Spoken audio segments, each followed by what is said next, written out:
On this episode of the Star Wars Time Show, Matt and Nick will pick apart a Mando release window story from an actual cast member, and then they'll get into a discussion on who will be directing the Ahsoka series. After that, the two will preview a few of the announced Star Wars Celebration 2022 panels, while also speculating who may show up and what may be shown off. They may even get to talking about some new Star Wars collectibles releases and another round of the Matt Mando game if time permits. Of course, the show will end with the fan segment featuring Question of the Week responses and the latest Star Wars fan artist features. Punch it, Chewie!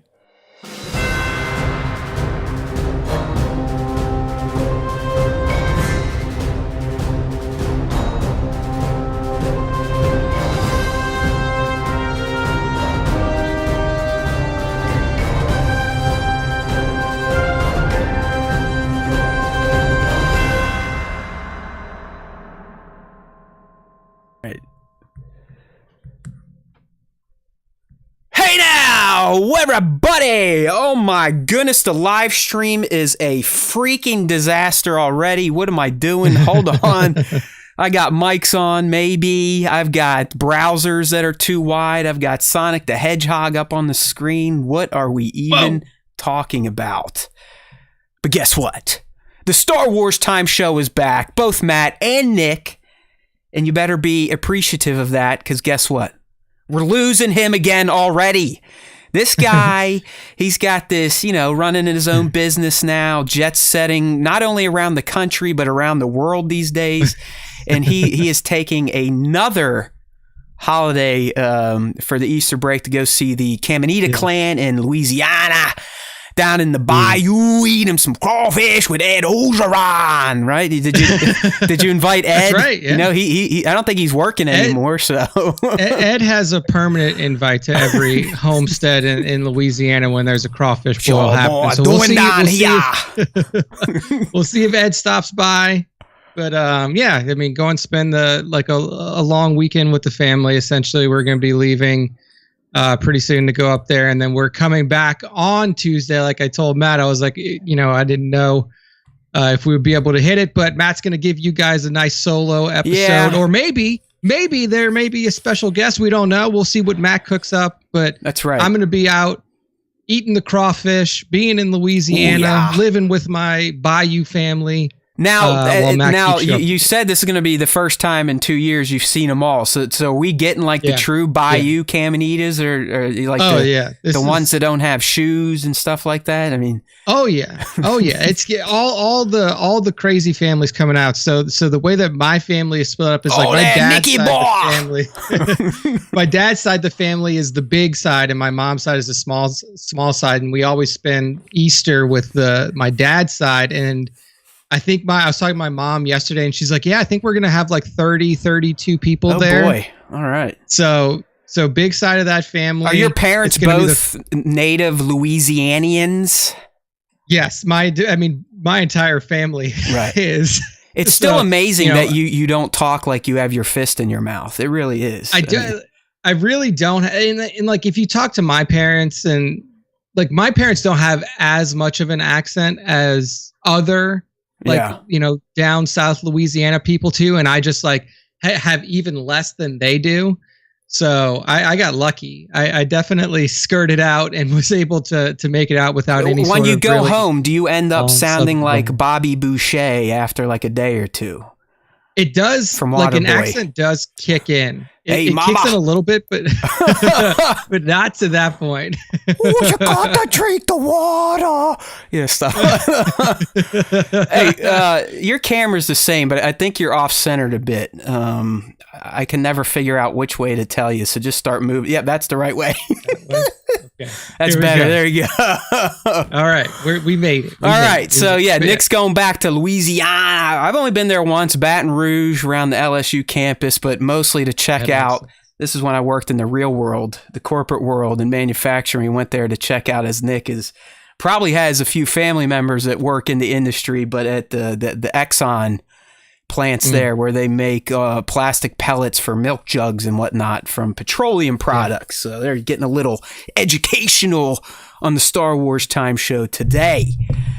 Big industry in Louisiana for sure. Yeah, all right. Well, so next week we'll see. Maybe I'll reach out and try to bring in a co-host, or sorry, Nick fans, it might be another Matt Solo, but that's all right. I got to build up some credit for young Nick, because when I leave for the beach, he's going to have probably the heaviest lifting he's had, because the two celebration, well, really only one celebration, we were the official SWTS, and we were both there. Covered it live. We did daily podcasts from the show floor instead of writing articles, which was easy. But this year we're not going. We are going to have some fans out there, so maybe they can slide us some notes and images and whatnot, pictures and stuff. But Nick will be at home base, hopefully covering the bigger announcements, which we're going to talk about today, thanks to some of the panels being announced. But just, hey, during celebration, even though we're not going to be there, we will still be getting content out there. We still plan to have a pre-celebration show, which will probably just be Nick. And then we plan to have a post-celebration show while I am still on the road, but hopefully to recap the premiere of Kenobi, and maybe also talk some of the more interesting reveals from Celebration. But who knows? Don't worry, though. The SWTS, we don't go dark, right? 2021, we took one fucking week off. Yeah. All right? 1 week. One week where none of us talked. Outside of that, you had one of these two idiots talking to you on a Tuesday or Wednesday and beyond, depending on how you consume this stupid little show. Okay, so, we like to shoot the shit, get pop culture-ific, if you will, during our first segment of the show. So I want to talk about some things that released last week that I have now consumed and have opinions on. And I'm going to start with a very Star Wars appropriate topic, and that is Sonic the Hedgehog 2. Okay? Yes. They actually do have a Star Wars reference, so it kind of lines up, at least better than Morbius did last week. All right, so I went and checked this out, and we did like a big family thing. We took a neighbor friend for little Charlie to have a buddy. She was very happy. We did the AMC. Nick, I know you don't have them, but other people might live around AMCs. We did the dine-in delivery to seat. You get there, they drop your dinner there. The little girls loved it. But the important thing is the movie itself. Okay, so video games to movies is a dicey situation.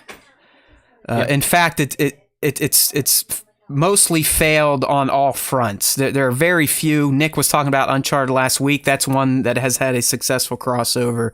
I'd argue the Sonic franchise at this point in time is definitely a success, if not the most successful. It is in terms of dollars, but you get the point. Yeah. A lot of times, Nick, studios, they're given kind of the golden egg. They're like, listen, you have an installed fan base for this video game. Make a movie about it and they will come. Very Kevin Costner-like in A Field of Dreams. But they usually fuck it up. They either lean too much into let's make it just like the game and then there's no story, or, let's get cute, kind of like the Halo series is doing, and completely discount what has come before it and try to do something new, and that usually sucks too. Sonic is not one of those franchises, and that has been bolstered by the sequel, which, to me, I think it could be even better than the first one. Nick, did you enjoy the first Sonic? Because I haven't even seen it. Okay, well, I have not watched any of the Sonic movies yet. I will tell you. It's not because I don't want to either. It's just because I saw it. I know it released at a weird time because it was wasn't the first one kind of. The first one had the beginning of COVID. It might have been. I think it was definitely 2019. It was 2018 or 2019. I can't remember. But it had some controversy around it because you remember when the first one they did a trailer for it and fans the guy hated the Sonic. They're like, oh my God, Sonic looks stupid. He's too lifelike. And they actually delayed the movie and went back and changed the character and made fans happy. And then it came out, and I actually thought it was a pretty damn good movie. Even if you don't have kids, I'd recommend checking it out. But anyways, sequel comes out. Sequels can be problematic. You're going to have a little bit of a built-in fan base, but a lot of times the story kind of goes down the toilet. Not the case with our beloved Star Wars, but a lot of other trilogies, sometimes the middle movie is a bit of a letdown, especially if the first one is good. But that's not the case with Sonic 2. I think it's fantastic. I really do. I mean, it sounds silly. I would say one of the standouts and the same point from the first one is Jim freaking Carrey. Yeah, I've heard that he's. If you grew up in the 80s and 90s when I did, and you remember Jim from In Living Color and Fire Marshal Bill and all his characters there, let me tell you something. You know, that type of stuff. That guy, Ace Ventura. In the Sonic movie, playing Dr. Robotnik, he channels that Jim Carrey again, which for someone, again, that my first exposure to Carrey was his zany side, and I appreciated his serious side too. I mean, Eternal Sunshine of the Spotless Mind, good movie. Truman, great movie. I mean, Carrey's a talent, but he kind of got away from that over-the-top, slap-sticky, very physical comedy type of performance. Yeah. But Nick, it's like he's embracing his past in the Sonic franchise as Robotnik. And in the first one, he's great. And the second one clearly steals the show. I mean, it's hard to not draw lines to his old characters that made us all back in the 80s and 90s just go, this guy is fucking brilliant. He's hilarious. All the over the top talking out of his asshole. When he was that's still one of the best Ventura. Openings out of any movie in Ace Ventura, when he's playing the UPS guy, just fucking punting the box down the street, doing hacky sack with it. I mean, us as toy collectors, we get this sometimes, when our packages show up, and it looks like they had a sports match with it.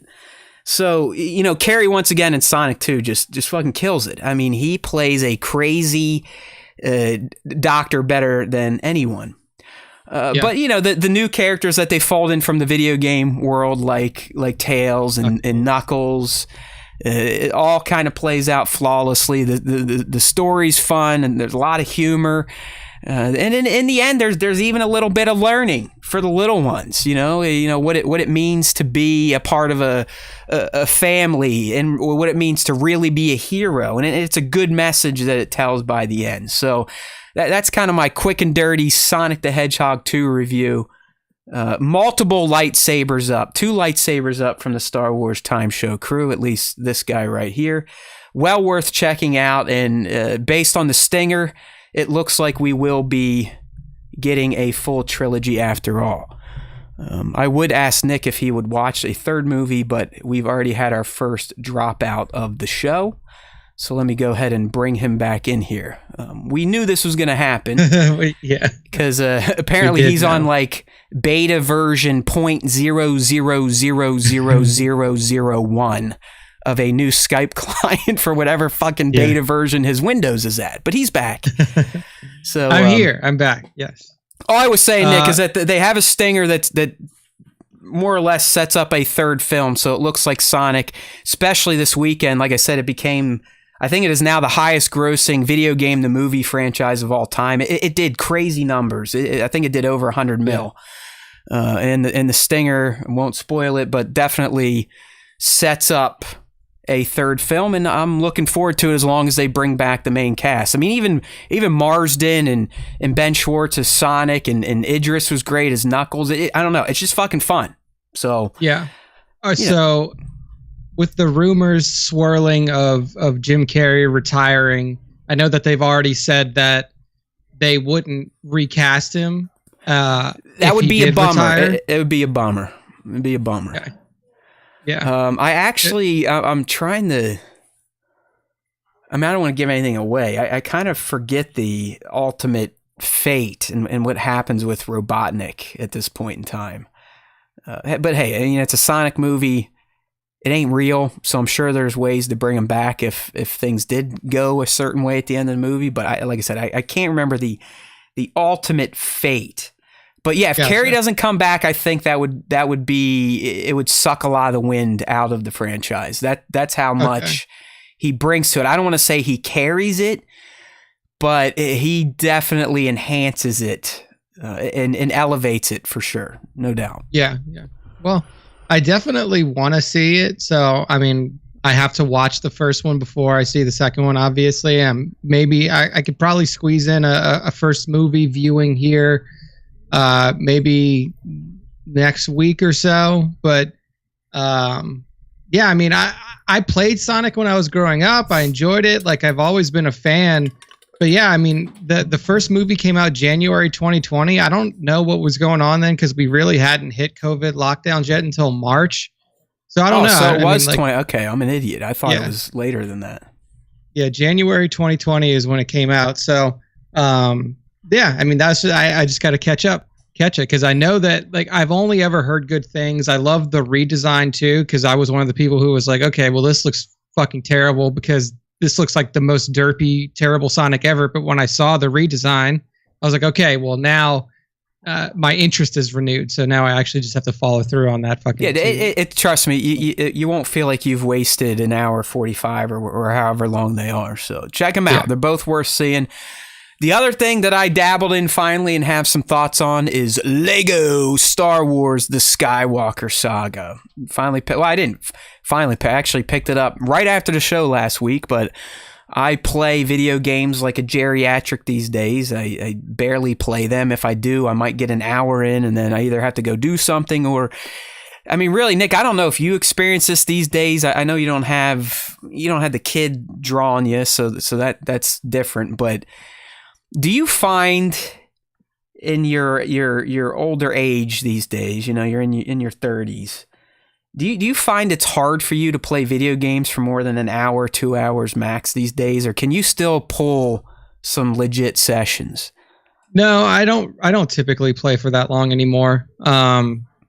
Yeah, it's usually like an hour. So, and really with video games now, like something has to pull me into wanting to play it. So, like, for example, I started playing Uncharted 4 like this past week after the podcast because I really enjoyed the Uncharted movie. Like, the Uncharted movie pulled me right back into that franchise, and I have 4 and I have Lost Legacy to play.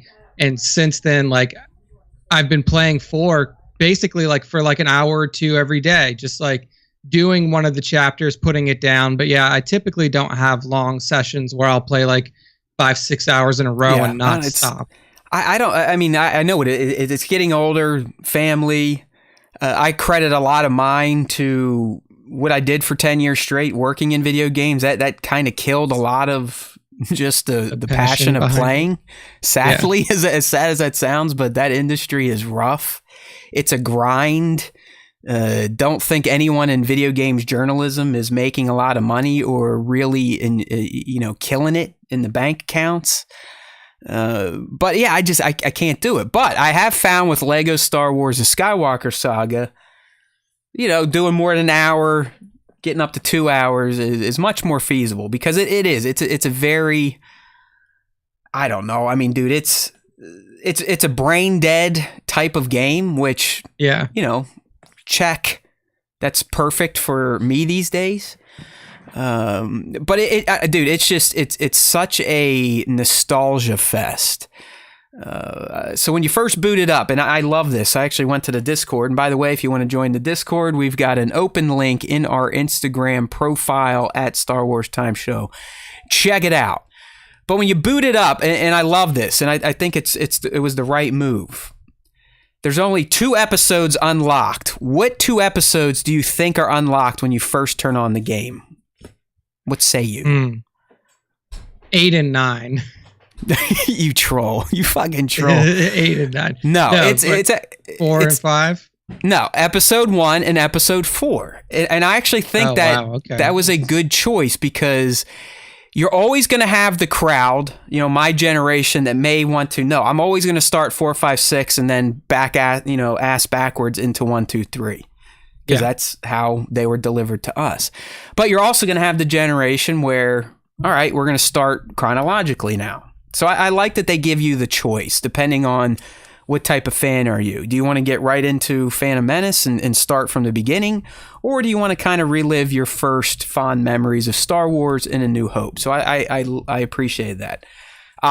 Because I'm nuts and OCD, you got to go chronological. And that's how I watch the movies these days. I can't go back to the way I grew up. which is odd to say considering how I used to feel about the prequels. But these days, if I'm doing a rewatch of Star Wars, Nick, it has to start at 1.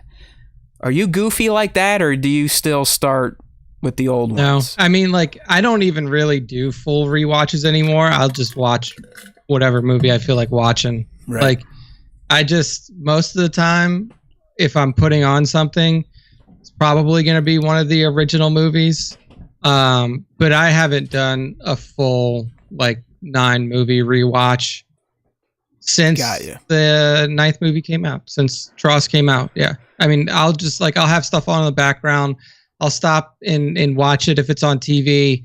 But honestly, like, the thing is about, like, me, like, I don't really watch a lot of TV anymore. The only time that I actually have a TV on around me is, like, when Taylor and I convene for the end of the day, like, 6:30, 7 o'clock, time to start cooking dinner. And then we'll sit down and we'll watch TV from basically like 8 o'clock until 11 when she goes to sleep. And that's really the only time that I watch TV.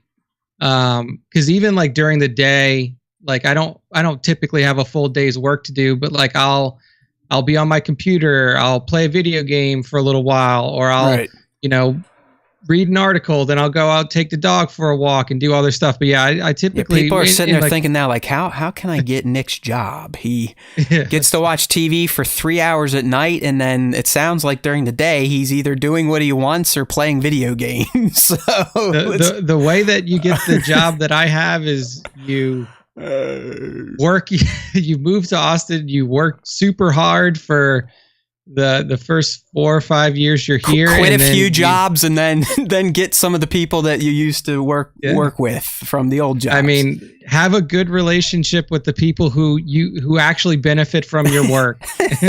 Yeah, don't be an asshole. Basically, what that comes down to. So yeah, I mean, when the movies we're not like a TV on in the background kind of family. Yeah, no, like, we don't not here either. I mean, at night we schedule.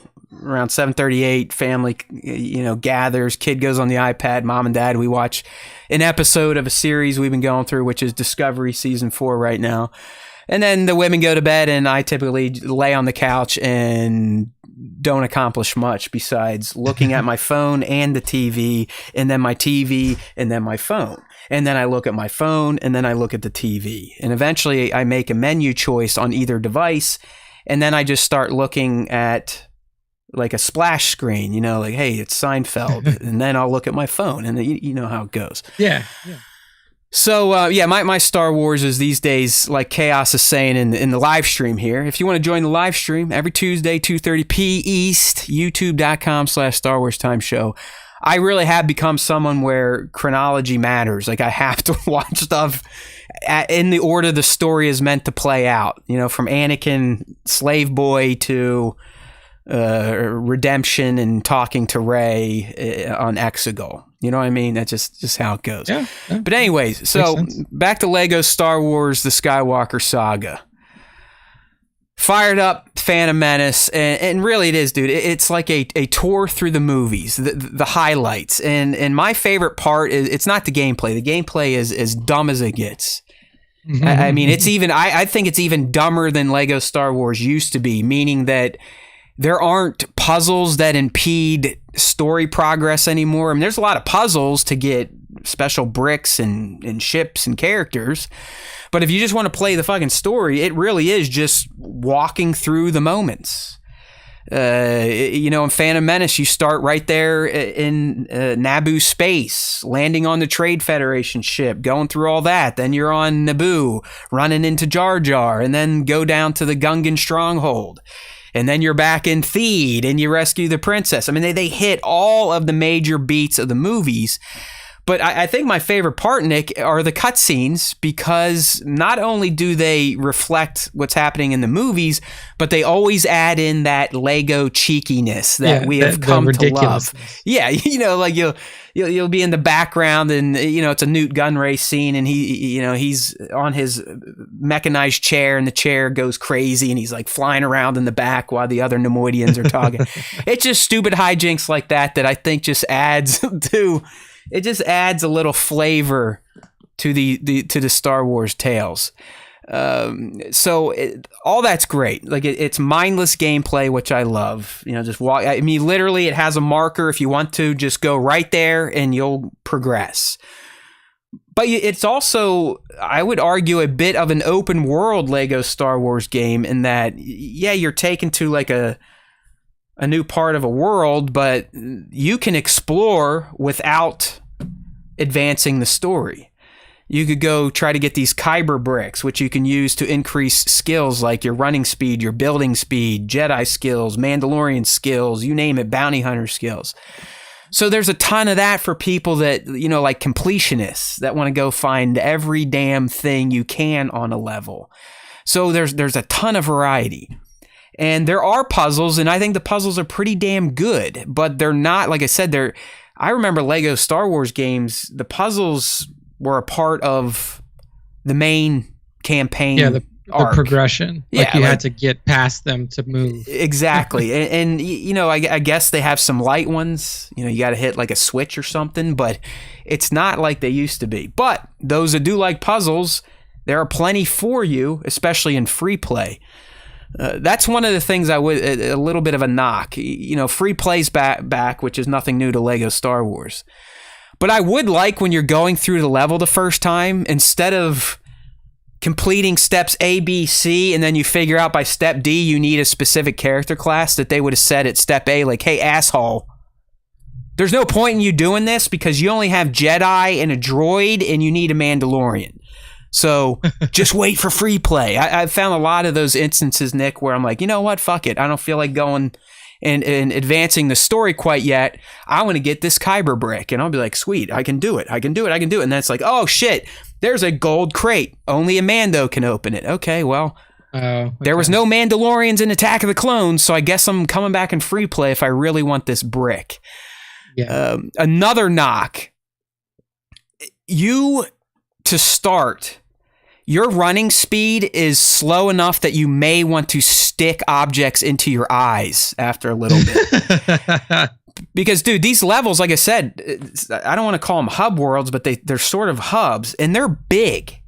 Like, they're big enough to explore that when you're running like you have molasses on the soles of your feet, especially for someone that is very impatient by nature, it's like, okay, come on, Qui-Gon. I saw you run fucking quick in the movie. Where's that speed now, Flash?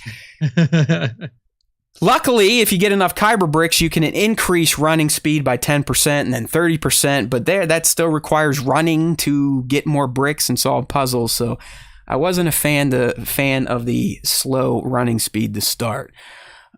Outside of that, though, dude, like I said, I'm not doing a ton of the side quests. There's plenty of those. I'm not doing a lot of the challenges. There's tons of those. Just going through the movies, I'd say The Phantom Menace took around 2 hours or so, which that's pretty good. That's some good gameplay for a truncated version of The Phantom Menace in a Lego Star Wars game. And that, like I said, that's just me more or less running to progress story, and not doing a lot of the fuckery.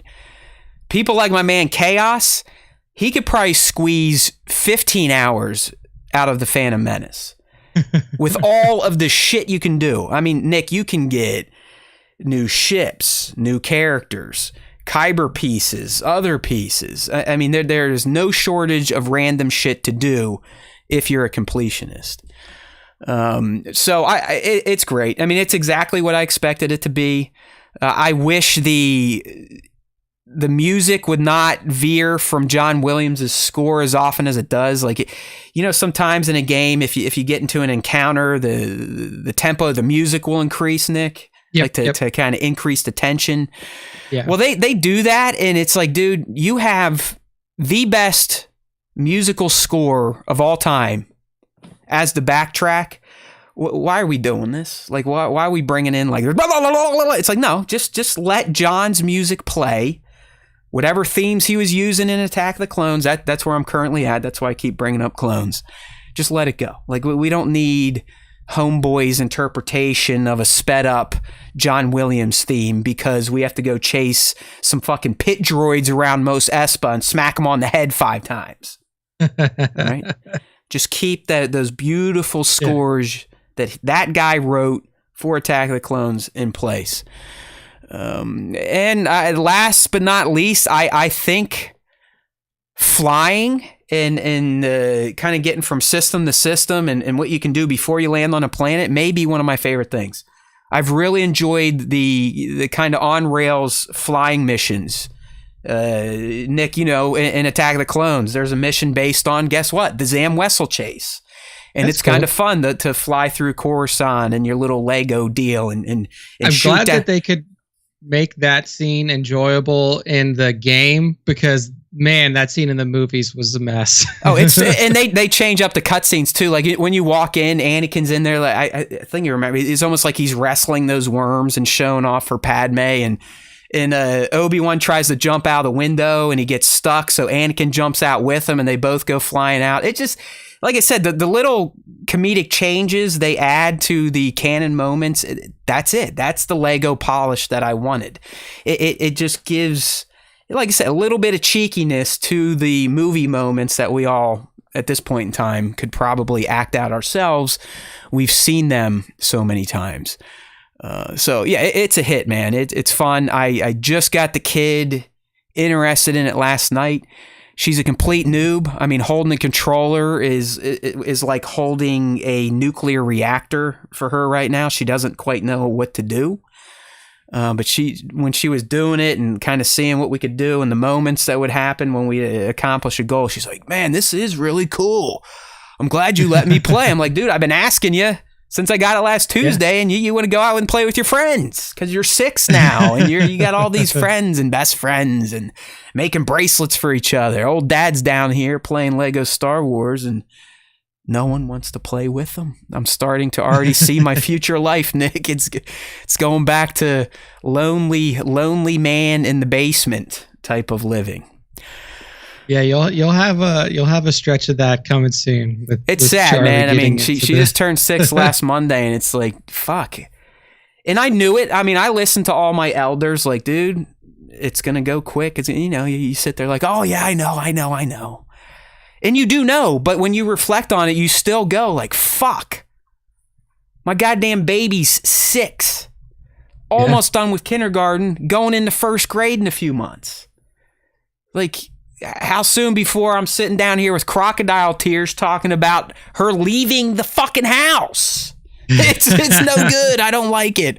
Slow down time. Where's the DeLorean? Somebody, please.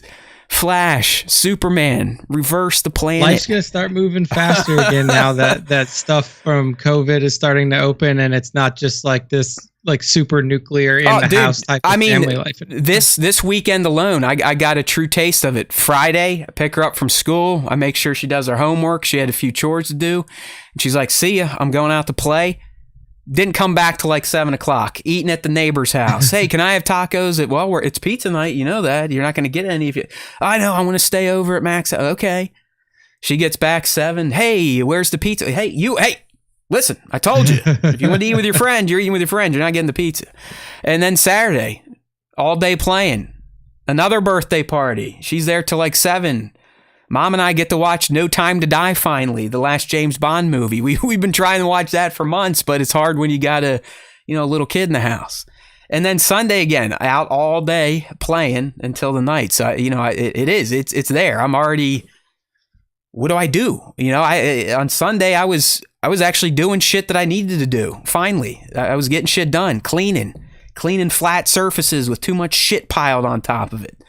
You know what I mean? So it is sad. It is fun, but fuck, I'm not liking this. And I'm good at empathy and putting myself in other people's shoes, but I'm also good at projecting into the future, at least for myself. And I'm not going to deal with this stuff well. I'm not going to deal with, the empty nest when that happens and boyfriends and staying out past curfew. It's going to kill me. I'm going to have a fucking stroke when she's in her teens. I just know it. I just know it. You got to enjoy these early years while you can. Yeah. And they've been great, but the writing is on the wall. She is no longer, she's always going to be my little girl, my little baby, but she is 100% woman now. She's her thing, knows what she likes what she knows. All right, there you go, people. Lego Star Wars, 2 lightsabers up, as well as Sonic the Hedgehog 2. I definitely think both of those are worth your entertainment dollars if you have budgeted them so. Okay, so let's talk a little. Well, I guess, yeah, we've been talking Star Wars, right? That's why I did Sonic first. See, I'm smart. I know what to do. I am having a hard time focusing today because I was just listening to Stern, and I think it was yesterday's show, and there was a lovely lady on there, Nick, from Australia, and she has 2 vaginas. I didn't know that was a thing, and apparently it is. Like there are some females out there that can literally have 2 uteruses, 2 vagina holes, 2 cervixes, and 1 clit, and it's mind-boggling, especially when she talked about how that thing works and the right side, the left side, and one's for the husband, one's for clients. It was pretty wild. So never a dull moment on the Stern Show. Oh, I love that guy, man. Clearly not. Love that guy. All right. Mandalorian. And I'm going to call bullshit, but I'm also going to kind of explain what I think our friend Giancarlo Esposito was talking about. All right, Nick. So I am previewing this lead that dropped, I don't know, yesterday? Yeah, yesterday. In which Giancarlo Esposito, a.k.a. Gus Fringe, a.k.a. Moff Gideon, dropped on the Rich Eisen show. Everybody remember Rich Eisen? Used to be on SportsCenter. Now he kind of does his own thing. Really has, maybe a couple more thousand people that watches his podcast, so I guess I shouldn't feel too bad considering he was a national brand. But on the podcast, Nick, and it was wide ranging, and I believe he was talking to him for Better Call Saul, which I think debuts the 15th of April. I don't know if you're a Better Call Saul or a Breaking Bad type of fan. No, okay, I think I did not. The final season of Saul, I believe, drops this week, so they're out there promoting it. But on the show, you act in Star Wars, Nick. It's some call it a curse, some call it, it could boost your career. But you're going to get asked about Star Wars anywhere you go, even if you're promoting. Thank you. Even if you're not promoting Star Wars. So on the Rich Eisen show, Mr. Eisen asked Mr. Esposito, "Hey, Giancarlo, what can you tell me and my kids about The Mandalorian Season 3? When are we going to be able to watch it? When is Season 3 going to be available for us schlubs that have to wait until it comes out on Disney+" And here is what Giancarlo said. And it's very interesting, although I think wires were crossed or we are inferring a different meaning. So we'll kind of break it down after I lay it out. So here's what Giancarlo said, Moff Gideon.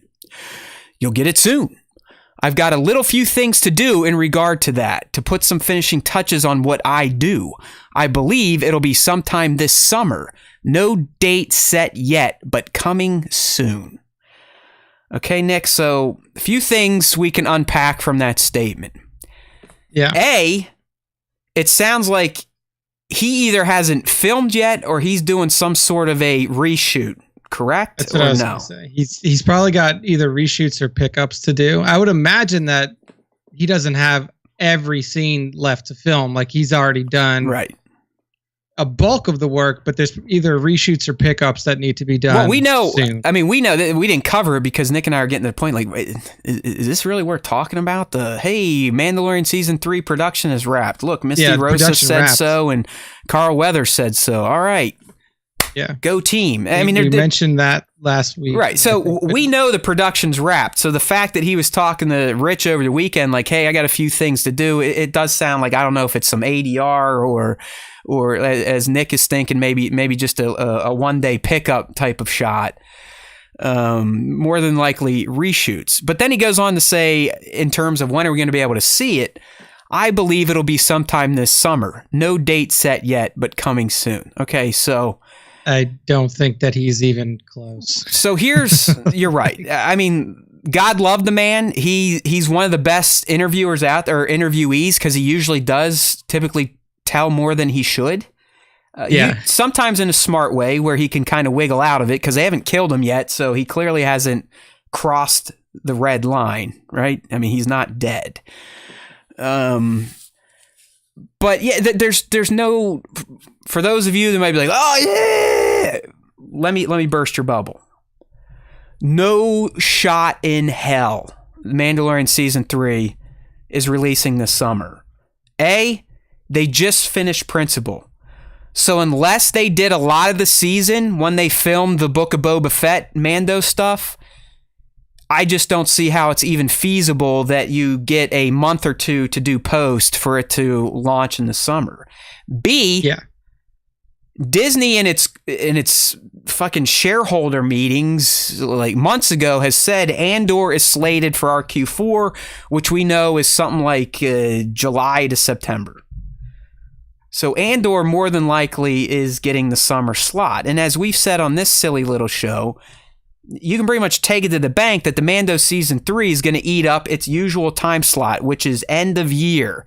Either October, November, or they may even do a Book of Boba deal where they release it right at the end of the year and it carries a bit into 23. So he's either just fucking whipping shit out there to make the host happy. He's clueless as to how long it takes to finish his series that he works in, or he was referring to that we will learn about its release date sometime this summer. What do you think? Yeah. You think he was talking out of his ass, or we just I think that he kind of understood him or didn't understand him? He just likes to talk.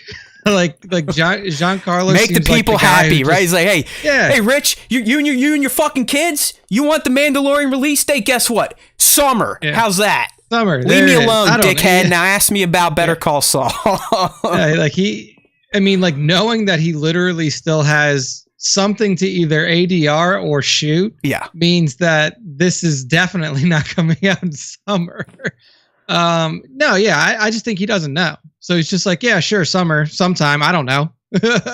It was very non-committal. I believe it'll be sometime this summer. No date set yet, but coming soon. So he probably doesn't know. Nobody is probably telling him the release date either, internally. So they're just like, all right, thanks, GC, we'll see you in a bit. Honestly, we could argue Disney doesn't even fucking know the release date yet. Because Disney's probably still tooling. You would think figuring out what's best. Disney wants to get release dates out, because what does that do? That's a signal flare to fans. Like, hey, keep paying us.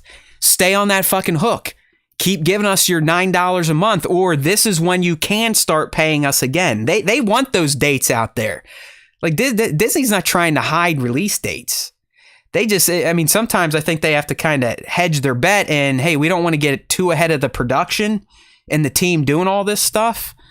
But we also don't want to just surprise people like, oh, hey, it's coming out next week. They probably have the date in mind. And, I believe it is probably going to be November, December of 2022. In fact, guaranteed December. This show is not going to go into 23. You're getting Mando Season 3 this year. There's no doubt about it. They're not letting that show lapse for 2+ years. It's just not happening. No. I don't see a reason why you would push it into a summer window. No. Either way. Bro, we don't even know Bad Batch's date yet, but it's coming out in 2022, and they're never going to clusterfuck the Star Wars shows. They don't even clusterfuck the MCU shows. Every show gets some breathing room. I think the only time we've had some lapse was Bad Batch and Loki last year, but 2 different properties, so I think they were okay with that. I just never see a Bad Batch and maybe, if Bad Batch is another 16 episode season and they want to get it cleaned up before Mando, maybe you get some crossover with Andor, but even that I kind of doubt, because with their Wednesday bullshit drop, I don't think they want to blow that big of a wad every Wednesday. Yeah, and that's probably why, knowing that all 3 of these shows have to come out this year and knowing that Bad Batch is going to be a longer run than any of the live action ones, that's probably why the decision was made for the Kenobi 2-episode premiere to save a week on the end of that. Yeah. And then give you more time for Bad Batch in the beginning of the summer. Because if we figure it's a 16-episode season, that's 16 weeks of content, unless they do like double drops like they're doing for... They did season 1, Nick. They did a mega episode 1. They did like the first... Which is... Yeah, I mean, they still... I believe they still call it episode 1, but it took up 2 episodes worth of content, so... Exactly. So I think that if we play it out to where Kenobi comes out on the May 29th and has a 5-week run instead of a 6-week run, that would essentially put us to, let's do some date math here. So that would put us to the 5th would be episode 3, June 5th, June 12th would be episode 4, June 19th would be episode 5, and then June 26th would be the last episode. So you would only have a month run, like a solid 1 month for Kenobi. And then you could feasibly, if you wanted to jump right into it, do August 3rd, or if you're going to do a Wednesday, do August 6th drop or July 6th drop for Bad Batch. But then that would take 4 months. Like you have to, like that would be a 4-month run. So that would go all the way until like October. Yeah, because Bad Batch last year was the May 4 treat. That was your double episode. And then I think you got an episode that Friday, because this was before Dipshit had the grand idea of like, oh, let's move everything to Wednesday. Because that's a good idea, because families want to gather around the TV on Wednesday nights instead of going into the weekend, you dick. Dickheads. I'm trying to figure. So if it was a 16 episode single episode every week drop, it wouldn't end until October 19th if it started on. Maybe they reduce. We don't even know if BB is getting another 16. I mean, who knows if they're going to keep them the same or if they're going to shorten it or how they could even lengthen it. I believe Andor is longer episode, not longer episodes, but more episodes than Mando as well. I think Andor is approaching 14. Nick, can we get a Google check on that? Andor's 12. Okay. Andor's 12. So, I mean, unless they double up there, same thing Nick is saying, we're looking at almost 3 months of content with Andor unless we get a double up. Yeah. So that like it gets a really squirrely with these 3 particular shows because of how many episodes we could be talking about for each one. I would hope that we don't have a lot of downtime between Kenobi and Bad Batch. Oh, I don't think so. I mean, maybe a week or 2, really. And they got to get rolling. As you've laid it out here. I mean, if you back up Andor and BB, you're through the year almost. So there may be some overlap with Bad Batch. Maybe they qualify because it's an animated series and it's not live action, but I don't know how you get all the shows out unless Andor truly starts late August and runs us up to December. But there may be some overlap with Bad Batch and Andor. I don't know. I don't know how you do it and get them all out on their own without pushing things into 23. But I'm sticking to my guns. Mando definitely not coming out this summer. So go ahead. You can uncancel your vacations and go back to where you want to go. Giancarlo was probably just, another interview, just blowing smoke out his ass to move it on. Yeah. Just to move on to the next question.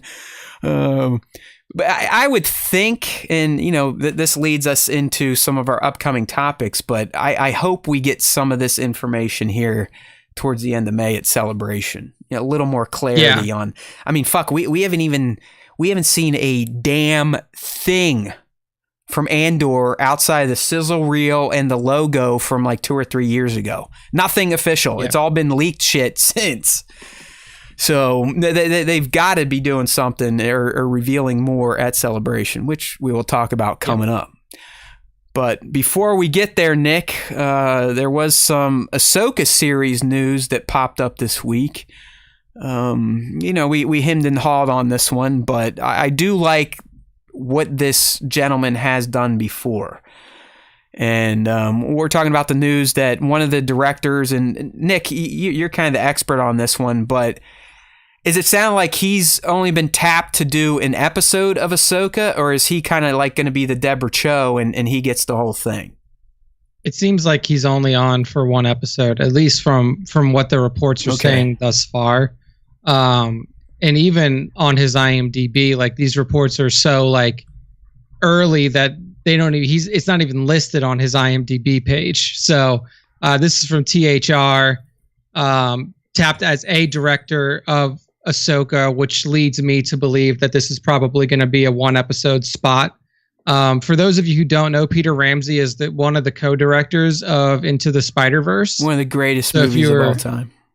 Yeah, so if you're a big fan of Into the Spider-Verse, he did that. He also directed Rise of the Guardians, which was another animated project over at DreamWorks, and Monsters vs. Aliens, Mutant Pumpkins from Outer Space, which was a TV short in 2009. You know what, Nick? I wonder if Filoni tapped him because of his animation roots. You know, they're kind of like brethren. Yeah, kindred spirits. Yeah, exactly.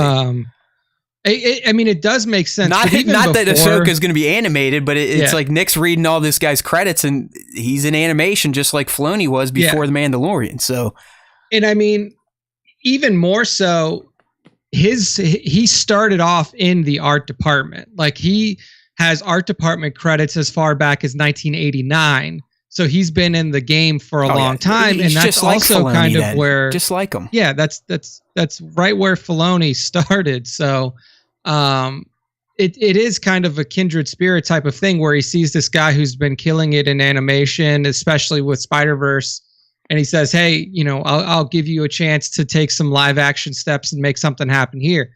The only thing that he has done in live action in terms of directing that's on his IMDb right now, well, actually, no live action even in his TV work directing. So it's going to be his first time actually doing any sort of directing with live action. I mean, it's going to be Dave is more or less mirroring his experience with Jon Favreau. Yeah. John brought him in because of his knowledge and expertise, and Lucasfilm was probably like, "Hey, John, we love your ideas, but now you need this guy. Like, you need the walking encyclopedia of Lucas."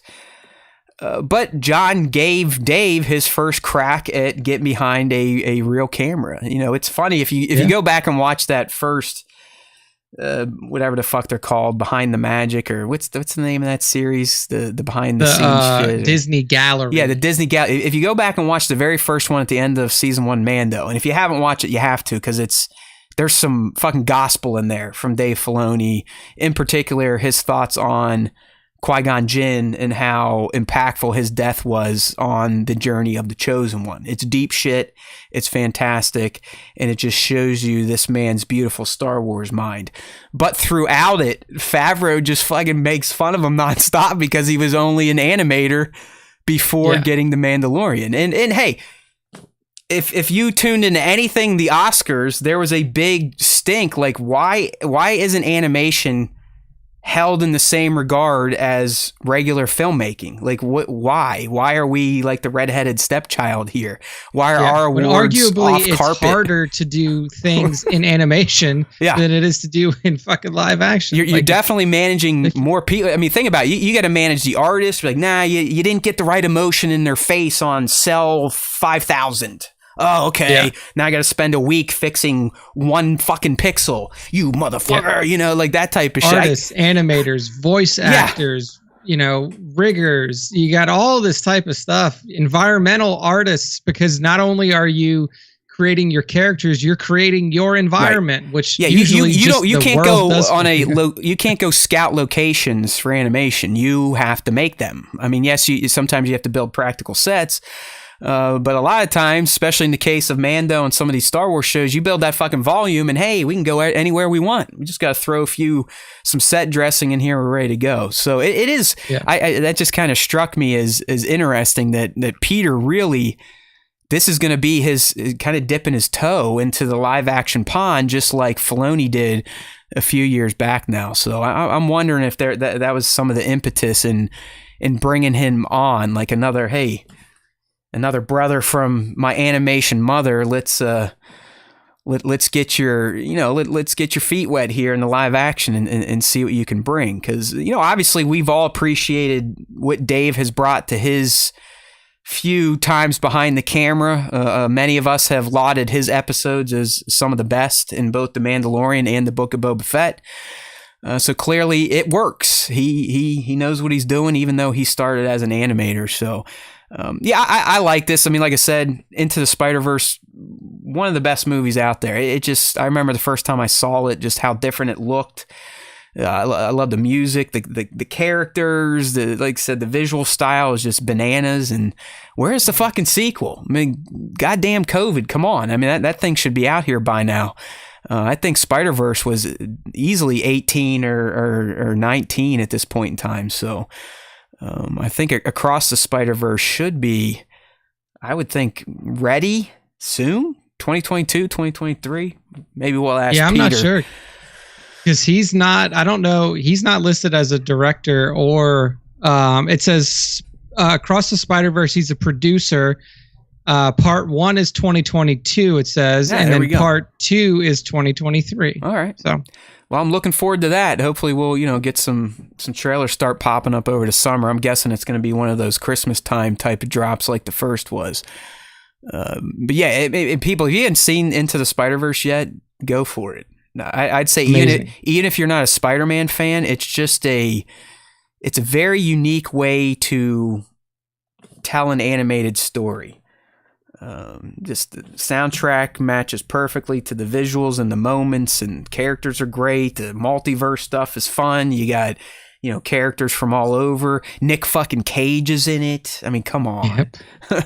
Yeah. I honestly, I don't know if you've seen previews for this, but I want to go see that Nick Cage movie where he's playing himself and Pedro Pascal hires him because he's Nick Cage. Massive talent, or like it's like the unbearable weight of massive talent or something like that. Yeah. I definitely want to see that. It looks great. Yeah. It's just like, you gotta love Nick Cage, because he's out there essentially saying like, I will make any fucking movie around to get paid to pay off debts.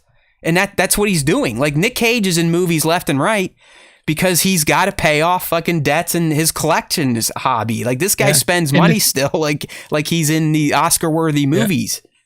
And the thing is like, if you talk to any director that's ever worked with him, they're like, it doesn't matter if it's a budget of $100 million or if it's a budget of $100,000. Like, he gives it his all. Yeah. He goes all fucking out, no matter what role it is, no matter what it is. Like, he's there. Nick Cage 100%. To me is a Hollywood treasure. The guy is brilliant. I mean, some very memorable movies from with his temple move and The Rock, right? That movie, Face Off. I mean, come on. The guy was in some fantastic flicks in the 90s.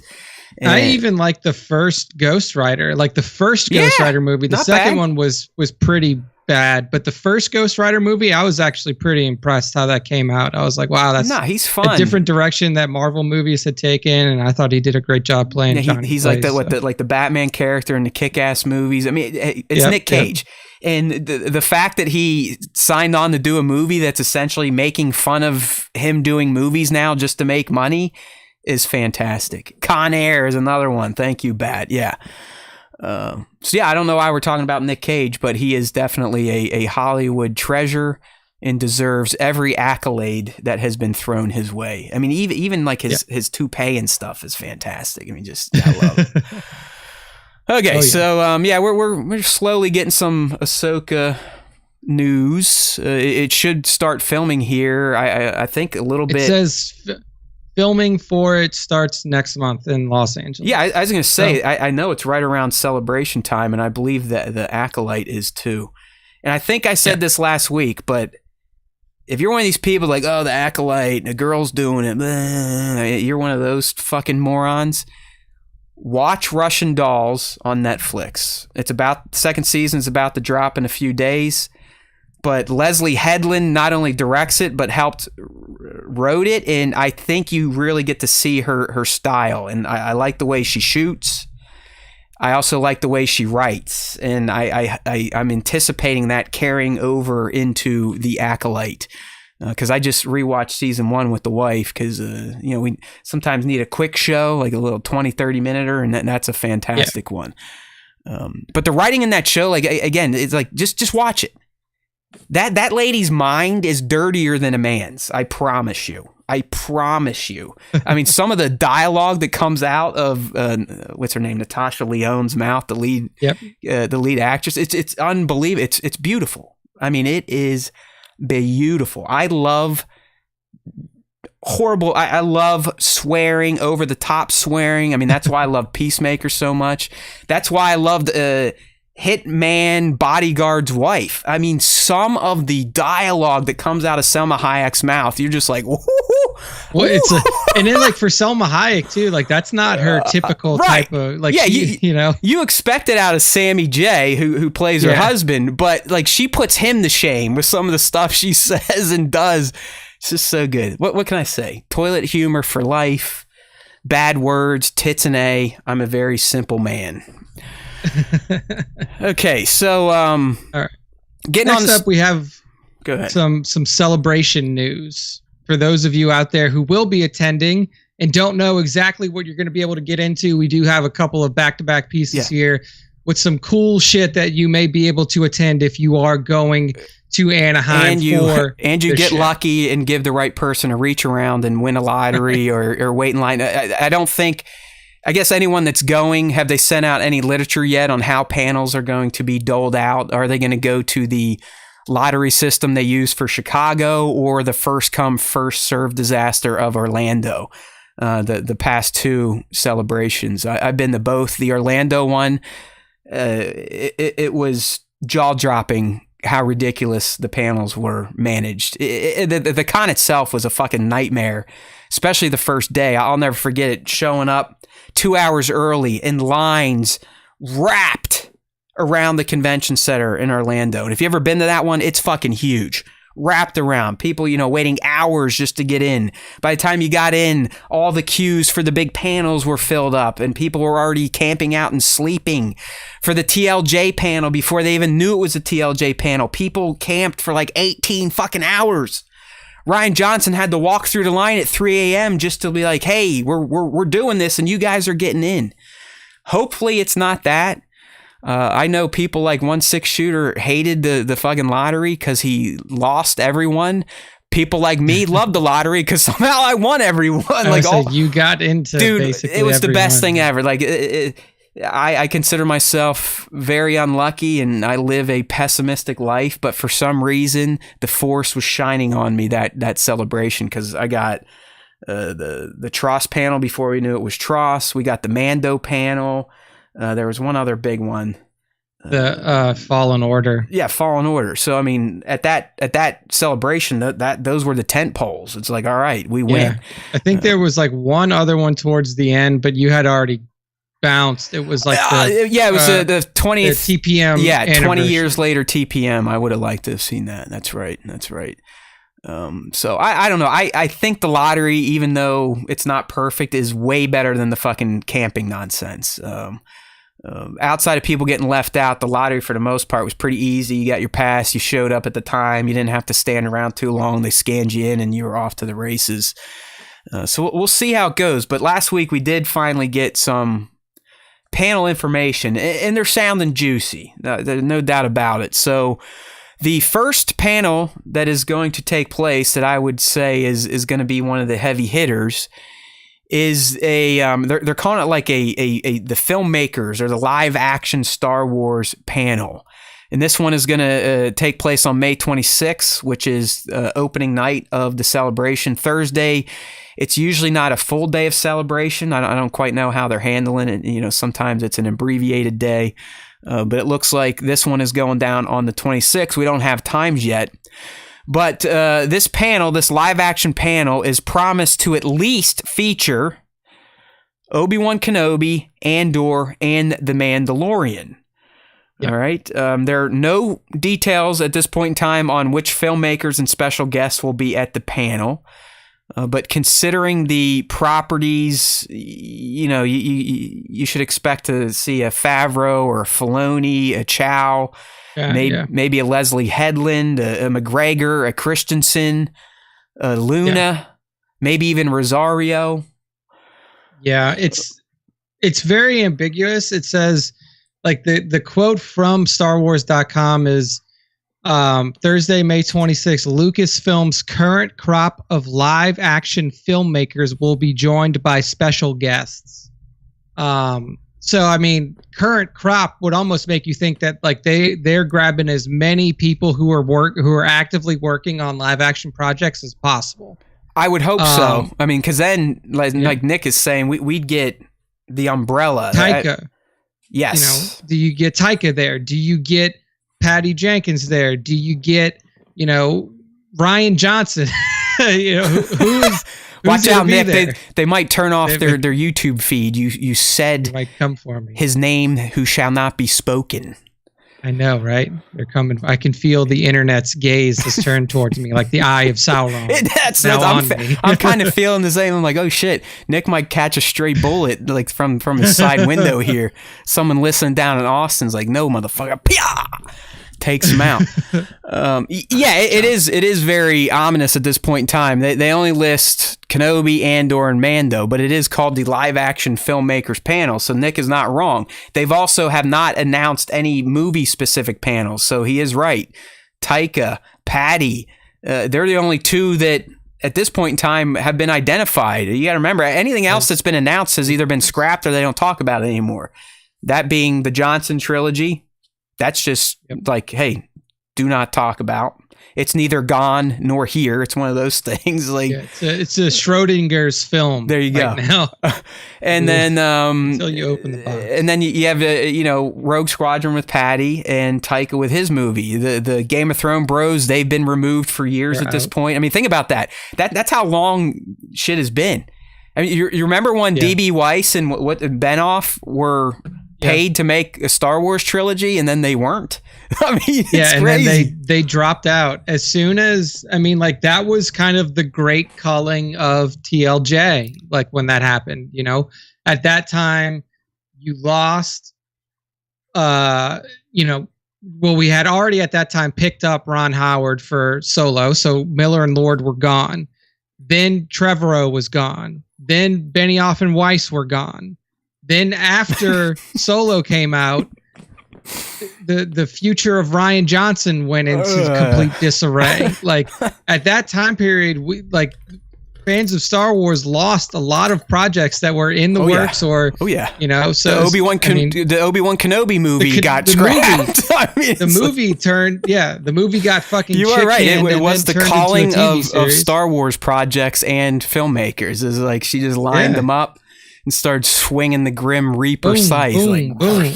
Y'all are all out of here. See you later. Hey, what's his name? Hosseini? You get the guy that wrote Kenobi the first time. Fuck you. It's taking too long. Let's bring in this Jobo guy. See you later. So, I mean, this panel's wide open. I think that's why it's the most intriguing, because you just don't know. I mean, outside the three listed properties. None of them. Yeah. They could have none of the movie people. They could have all the movie people. They could have new people that we don't even know are working on shit yet. Yes. There's still there's the kid from Lando that I don't even remember his name anymore that they announced that was going to be leading that project. Exactly. That guy. The guy. Yeah. Guy. Lando series lead. Guy. Dude. I can't even remember who it is. Glover obviously is like the lead actor, but they announced one of the guys was going to be. Yeah, there was a rumored writer. I know. I mean, again, it's been so long, we all forget. It was over a year ago. So. But I guess we can kind of play this game with this one. What would surprise you at this panel, Nick? What would you be like? If it whip out your phone like, oh, you know how they do and these things, like that's all. If you've never been to one of these, just get ready for a lot of screaming, yelling, and it's very similar to the Beatle concerts of the 60s when they showed up in the States. So just get ready for that. But what would Nick get up and get his panties wet over? Like if we got any kind of information on Taika's movie, I I would be really hyped. Like if we got a title, even a title, I mean, we got the Rogue Squadron title last year, and we know that movie's not coming out until next year, till 2023. If Taika was there and he was like, "Hey, this is the name of my movie," and then just like a super basic, like, here's where we're gonna be working. This is our time. Storyboards, maybe like some previs, concept art at least. I got you. Something. I think that would get me going, because honestly, I think that Taika is the injection of absurdity and hype that the Star Wars movie universe really needs. I mean, the guy's winning. I think apparently, I don't know if you've watched it yet. I plan to now, because I know it's getting a new season. But Our Flags Mean Death on HBO Max. Yeah, we've been watching that slowly. I think we watched 4 episodes so far, and it is, dude. It's funny. Like, it's a different. I was going into it with an expectation of it being kind of like What We Do in the Shadows, the TV show, where it's kind of like a mockumentary that follows around vampires who live in the United States. I was expecting that, but it's not that at all. It's completely different. It's like a rich guy that wants to be a pirate, right? I mean, that's the basic like synopsis. Yeah, a rich guy buys his own boat, becomes a pirate, leaves his family, starts his own crew up, and then it's just like Taika style comedy from there. And it really is a funny show. Is that Hodor, the big guy, the big gentleman? Okay, that's him. He's in it. I mean, Taika is in it as Blackbeard. He plays Blackbeard the pirate. I mean, there's but like everything that guy touches turns to gold. I mean, they're always funny. They're always really well made and tell a great story. The guy's great. And I mean, I haven't watched a single project of his that I've been like, this is no good. I mean, even his character in Free Guy is fantastic. Like, just so fucking over the top, and lots of Star Wars references. Dude, I love him. So I was so, like, when they announced him as a filmmaker for Star Wars, I was so excited, and I just want to know more about his project. And for me, again, like, maybe there's a sniper on the roof next to me, but I am excited about Rian Johnson's possible trilogy, because it is something that we need in the Star Wars universe, where you do just have this complete and utter separation from everything that we've known. And then we get to carry stories forward in a new way, in a new place, in a new time, like whatever it may be. Yeah. So you're thinking like centuries into the future more than the past, right? Because we technically already have content. High Republic, few centuries in the past. I know it's not fully all of it recanonized, but we also have existing, 1,000-year back content in Legends forms and whatnot. But we really don't have anything beyond the Skywalker veil.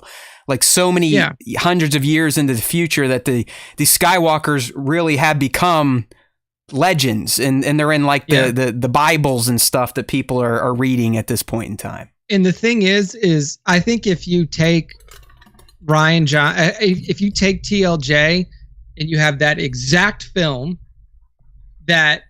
except it doesn't have anything to do with Skywalker people, like, it's just a movie on its own that's set in Star Wars, that has Star Wars themes, literally just change the names of the people who are in the film. People would have liked it. People would have reacted completely differently. People would have had completely different things to say about it. Like, do I still think that the casino stuff was a little weird? Yeah, like, I would still have issues with that, because I just didn't think that was that well done. But like, story-wise, like, interactions between characters, how these people acted and stuff like that would all go away, because you're not shackled to the Skywalker name. No, I think you're right. I wonder how many fans could actually honestly say, like, hey, if Ryan made TLJ and it wasn't tied to, I think Luke was the lightning rod for a lot of people. Yeah. But, if there were if it wasn't about the Skywalker wing of Star Wars, I think many more people would have been much more tolerant of the movie than the vitriol that has come out from some of the fans. So I think for me, Nick, what would get me all wet and I'd have to go wipe myself in the bathroom afterwards would, honestly, it's simple. I just think seeing Ewan and Hayden on the same stage together talking about the reunification of their characters, talking about the past a little bit, and just kind of reminiscing as older bros. I want to see these two together as real people talking about their lives in Star Wars and what it was like to see each other again, what they're excited for, what they love doing, what they missed, stuff like that. It's just very, I don't know.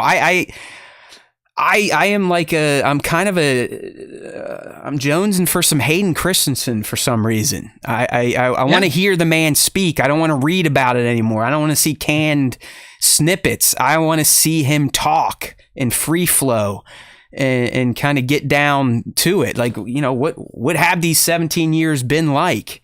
Kind of being ostracized in Hollywood and you just kind of fading away after Revenge of the Sith, and then going into what you saw Star Wars becoming, the sale and the live action stuff. Do you watch any of this shit? I just want to hear him talk about life and Star Wars, but be up there with his homie. Hopefully homie still has a beard going, hair slicked back, just being dudes talking about the experience.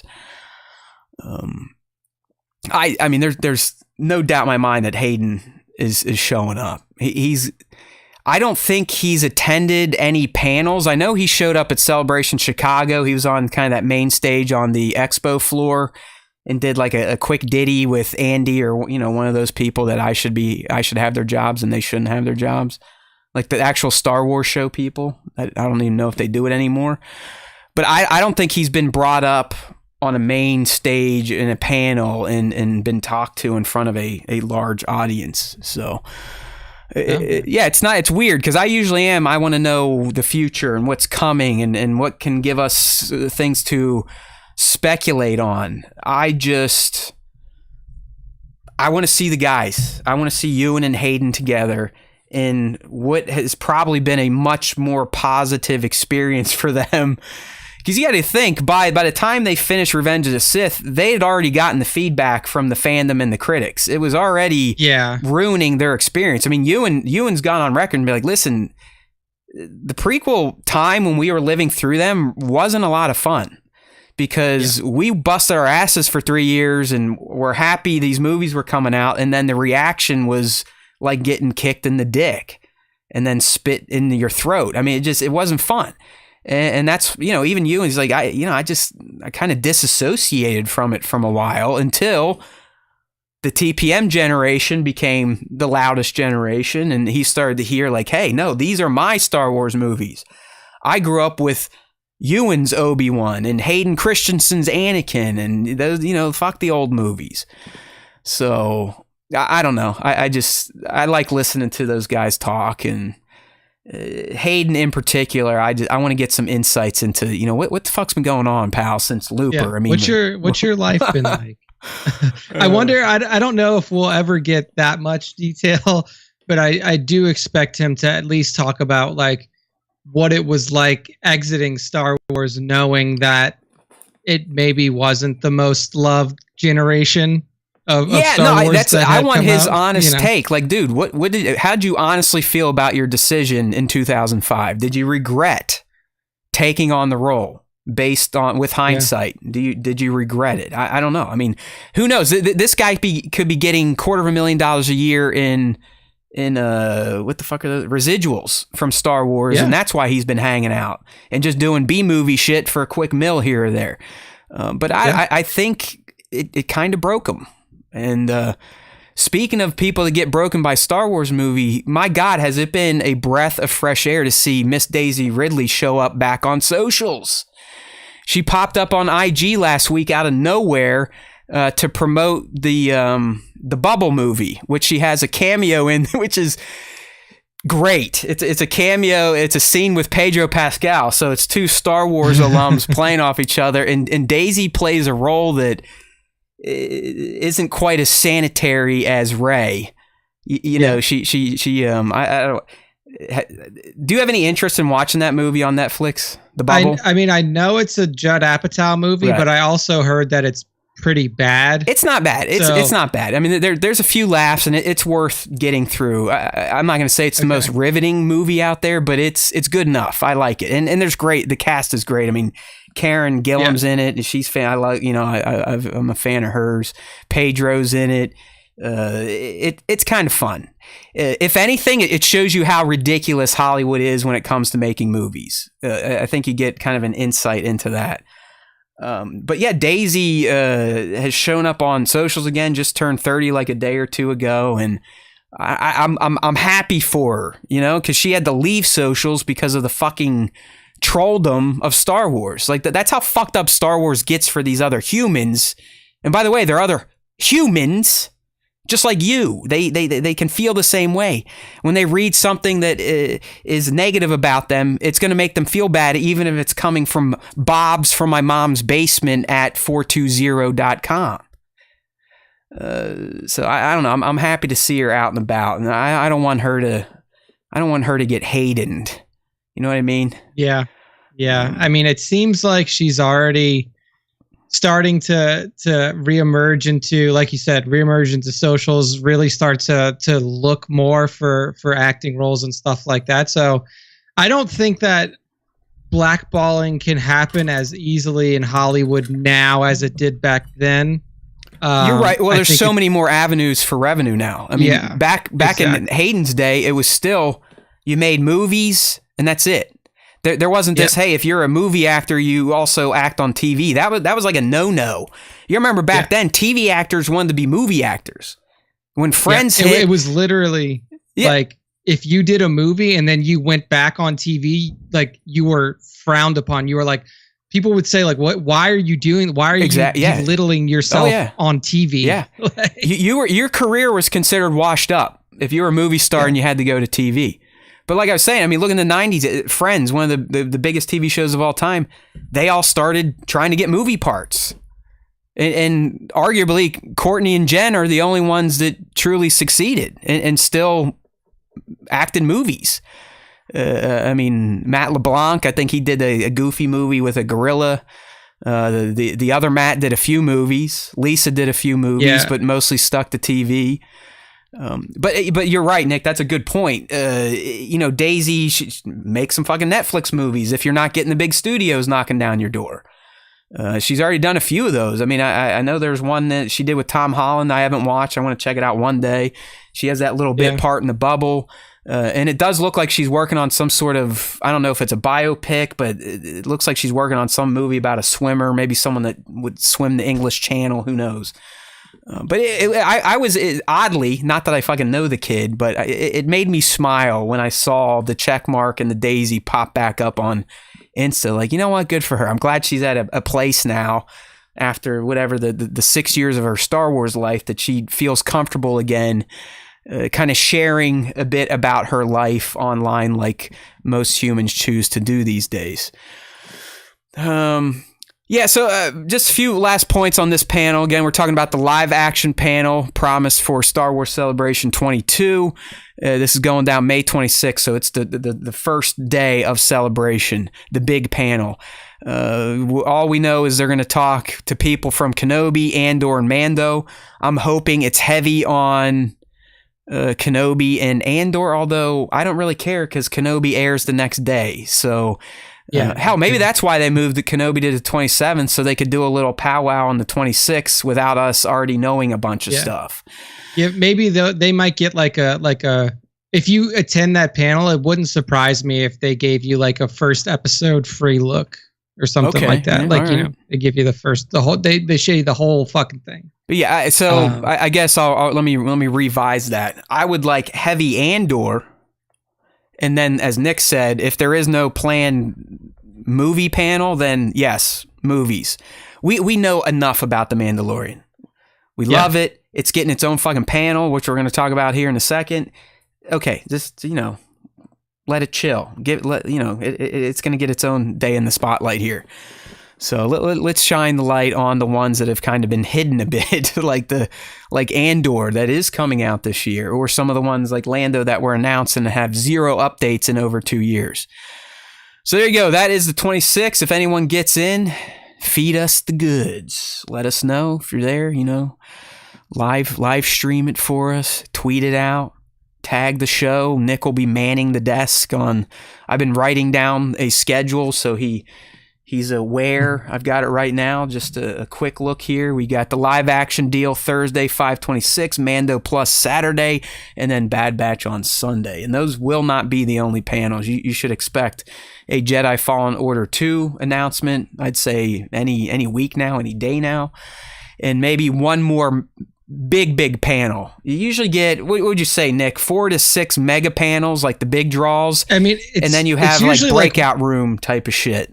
Yeah, usually you get one big panel a day of the celebration. Yeah. So it's a 4-day, or is it a 3-day? Thursday through Sunday, I believe. Yeah. So you'll probably get 4 big panels. We've already had 2 announced to this point: the Mandoverse panel and the live action creators panel. And yeah, so I mean, we can probably expect 2 more, whether it be like a video game focused panel and then an animation panel, or something else. I mean, if they plan on having like some sort of like announcement panel or movie panel. But yeah, and by major, I'm saying these are the ones that are usually hosted in. It's almost like an arena type of event. Yeah. I think at Chicago it used like a college's basketball arena for the big stuff. But on site, usually in the convention center, they're built, they have all these rooms that can be broken out into little rooms, big rooms. You'll have a lot of the breakout shit that you may not necessarily have to win a lottery for, but you'll definitely have to line up and wait for 45 minutes to an hour to get in. I remember at the Orlando one, I went with the intern, who's a large gentleman, like tall and big, not like a fatso, but big enough that, hey, we would just, again, I'm a scumbag sometimes. I'll admit this. We would, just as one of these breakout room panels were moving into the room, we would just like, shuffle with the line and just kind of merge ourselves into traffic. I don't. Yeah. And I feel I'm such a scumbag because, God bless the people that go to celebrations and other cons. They're usually the very nerdy type that may not be socially adept and, aren't used to fucking dickheads to where, they don't say anything. They're just like, should we say anything? No, they'll fucking kill us. Don't do it. Look how tall that one guy is. He could eat us. So yeah, it still doesn't rival what I was doing at Celebration 2 back when in my early 20s when cosplaying was barely a thing, and we threw on our Jedi costumes and we were essentially getting the VIP treatment. We didn't wait in a goddamn line. They're like, "Oh, who are you guys?" Yeah, we're here with it. And they're like, "All right, open the door." Getting interviewed on the local Indianapolis, ABC affiliate. It was wild, but it was a panel hosted by Anthony Daniels. It was a big one. I mean, people were waiting for hours and hours and hours, and sure as shit, myself and Stunt Buddy, 2 minutes before it starts, walk to the front of the line and just go right in. Walk right in. Yep. Just we're part of the crew. Act like you know what you're doing, and most of the times people won't say a goddamn thing.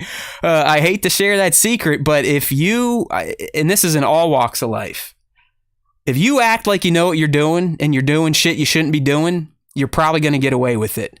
Because people will look and be like, yeah, it looks like they're supposed to be doing that. So what the fuck am I? I'm not going to say anything. Who gives a shit? These guys are dressed like Jedi. Yeah. Of course they're supposed to be here. But I'll never forget that first celebration was so wild because it was still Wild West. I mean, it's the first time they were holding it at the RCA Dome in Indianapolis. Celebration 1 was at like a fucking gymnasium in Denver. And then it grew to this dome. And like I said, cosplay wasn't big back in 2002. It was the Wild West of celebrations, but my goodness, did we get away with murder there in terms of just doing whatever the fuck we wanted. I mean, Nick, we got so close to the stage on that panel. Anthony himself came up and started interviewing me, and of course I was blown out of my mind. Like, no, I actually started talking shit to him. Like he's like, "Hey, look at you. You look like a tough guy, but I bet, are you afraid of me?" And I just go, "No. Absolutely not. You're C-3PO." Something like that. Like a stoner would say, but oh well. There you go. I'm trying to give you some tips. Things have changed immensely with Celebration. It is much more of a I don't want to call it a well-oiled machine because it's absolutely not. It's usually a disaster in some form or fashion. but it's much more regulated than it used to be. Yeah. Okay, so picking up with the other panels, like we were talking about, we have 3 officially announced. We just talked about the live action one, and the other 2 are Mando Plus. I have some thoughts on that. Mando Plus, a conversation with Jon Favreau and Dave Filoni, and then the other one is Star Wars: The Bad Batch. Mando Plus going down on Saturday, with The Bad Batch going down on Sunday, which means if we can go off of Nick's logic, which I think he's spot on, there's probably at least one more big one reserved for Friday. You should expect a big one Friday. I'm actually surprised Mando Plus didn't get Friday and Fallen Order 2 didn't get Saturday, because they usually save the games for the weekend. But I guess they're thinking, hey, maybe more people could show up on the weekends, so let's shift the better panels to the weekends. But anyway, so Mando Plus, a conversation with Jon Favreau and Dave Filoni. Here's kind of what the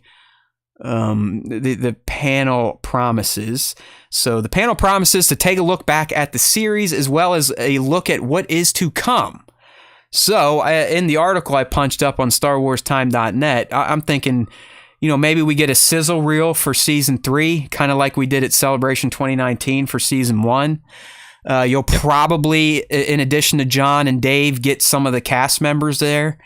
It'd be great if Pedro made it out, and Carl. Do you remember Carl at that panel, man? Like how many people were going nuts for him? Because he was doing the Apollo stuff, right? Like he was doing the Apollo Creed stuff when he comes out on stage. I mean, he had the energy of... It was perfect. Like a much younger man. Like he had the energy of, when he was in Predator, when he was Rocky and stuff like that. I mean, he came out and everybody exploded. It was great. I just remember he stood out on the panel and everyone was there.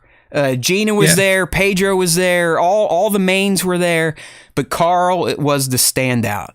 I remember the whole Mandalorian wing. I think of the 501. I don't know what they're called, but they had like a large part of the panel audience. So you had all these motherfuckers in their Mando cosplay, and John and Dave and the cast were kind of working with them. It was just fun. I mean, these things, as much as they suck trying to get into, and they're going to give you anxiety, and they're going to give you heartburn. They may give you a stroke because they blow to get into. It's a lot of nerves. Waiting if you can get in, seeing if you can get in, and then just trying to get there to get in. At least for someone like me. I'm kind of high-strung anyways. But once you get in, it's some of the most fun you'll ever have as a Star Wars fan, because you're in a room with 10,000 other nuts just like you. Yeah. I mean, if you can get in, it's a super special experience. Just like being in that Mando panel when they showed the sizzle reel, when all of the actors came out, and just being able to hear from Dave and John was great. And I expect this one to be pretty similar, because now it's not just like, look at what we have coming soon, like it was in 2019 before the Mandalorian even released. Now it's going to be like, look what's coming soon, and look what we're going to be working on in the future.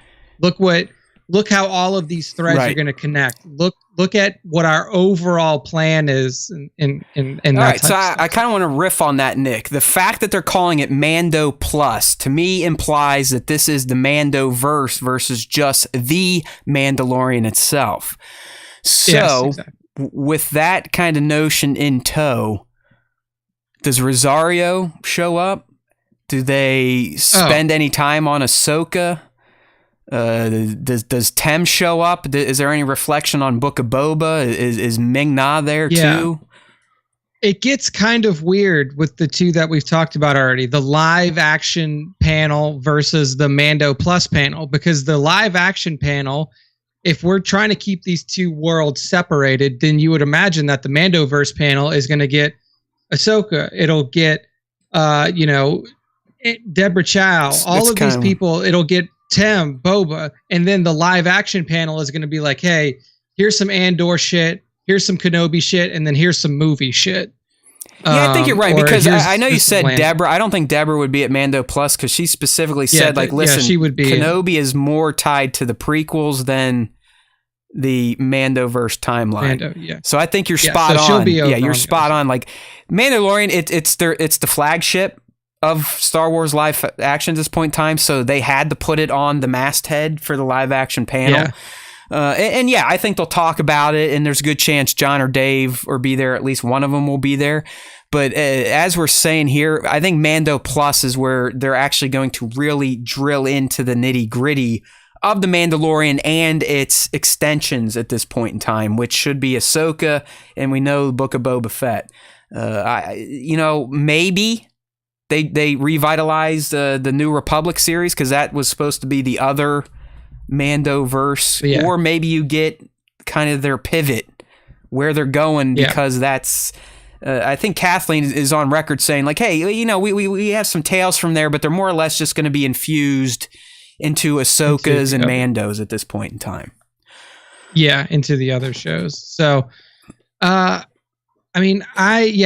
fully expect Mandoverse to delve into the connections between these shows, or the Mando Plus to delve into the connections between Mando and Book and Ahsoka, and maybe even talk about what we can see in the future, and if maybe we get the first look at Thrawn here. I mean, I think that would be a huge. That would be great, but they're sitting on that card. That'd be like showing Grogu in 2019. Think about that. Back in 2019, not a single fucking Star Wars fan would have ever thought that what's going to make this show stand out is a baby Yoda, and that's what they pulled off. Yeah.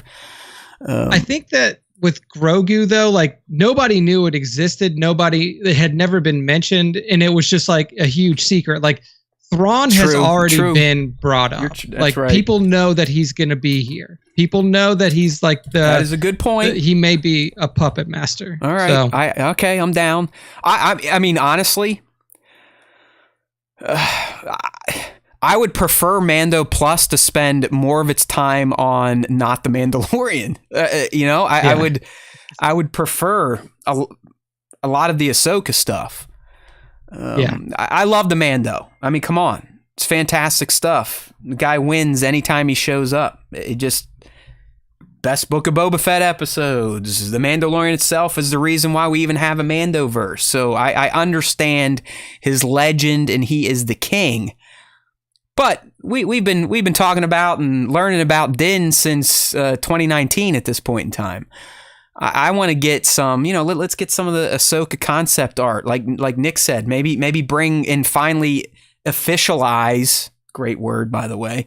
Officialize the cast, because at this point, while we kind of know who's in it, Rosario is the only official cast member. Hayden hasn't been identified by Lucasfilm. The poor Ukrainian lady has not been identified by Lucasfilm. The Lou Bordizzo playing Sabine hasn't been identified by Lucas. So that is kind of what I would prefer at Mando Plus. Kind of like what they did for Mandalorian in 2019, where it's kind of a full introduction to the cast, who they're playing, and a shot at some of the concepts. Yeah, I agree. I think that would be awesome, because really, I mean, Book of Boba Fett was its own thing, but it didn't really I wouldn't say that it necessarily pushed forward the narrative of the overarching Mandoverse all that much. But whereas I think Ahsoka is going to be kind of that catalyst to the next phase of the Mandoverse. So I think that, a lot of my interest definitely lies there. So hopefully we get at least a little portion of that panel dedicated to Ahsoka and what we can see. I don't foresee Ahsoka having any B-roll unless they, get right to it May 1 or end of April, and, maybe get a little bit of B-roll, but they should most definitely have. They're through pre-production. I mean, pre-production is either wrapping today or they're already done gearing up for the principal.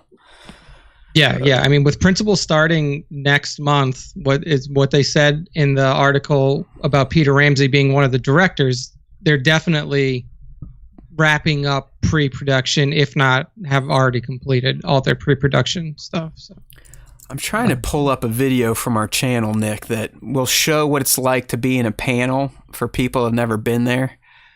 Oh yes, yeah. I was- 'cause, recorded you had I was at the Tross panel and I recorded the first ever showing of the trailer and the announcement of the name. That's when we all realized that Palpatine was coming back, and we, in our lost your mind. Yeah, in our fervor, we were like, "Oh, this is a good idea, right?" We're like, "Yeah, this is going to be good." And now, we realized that it was fucking stupid because literally it was just somehow Palpatine returned, and fill in the blank, hopefully with Mando verse content down the road. But it's wild. So I'm trying to pull this up here so I can drop it into the chat real quick. Just got to get to our channel if it will ever load. So in the meantime, moving on to the next panel, Nick, and this one, Bad Batch panel. that one's going down on Sunday. Yeah, Sunday is usually reserved for your like the 20th anniversary TPM panel happened on Sunday in Chicago, on the last day of the show. So usually those are like, they're still cool, but they're not going to be the biggest of the panels.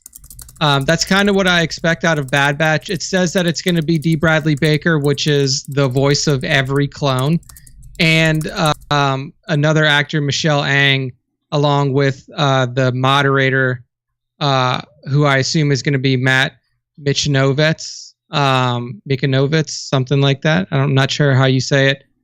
Brad Rao and Jen Corbett will be there as well. So it's going to focus heavily on probably the acting, like the voice acting side of Bad Batch.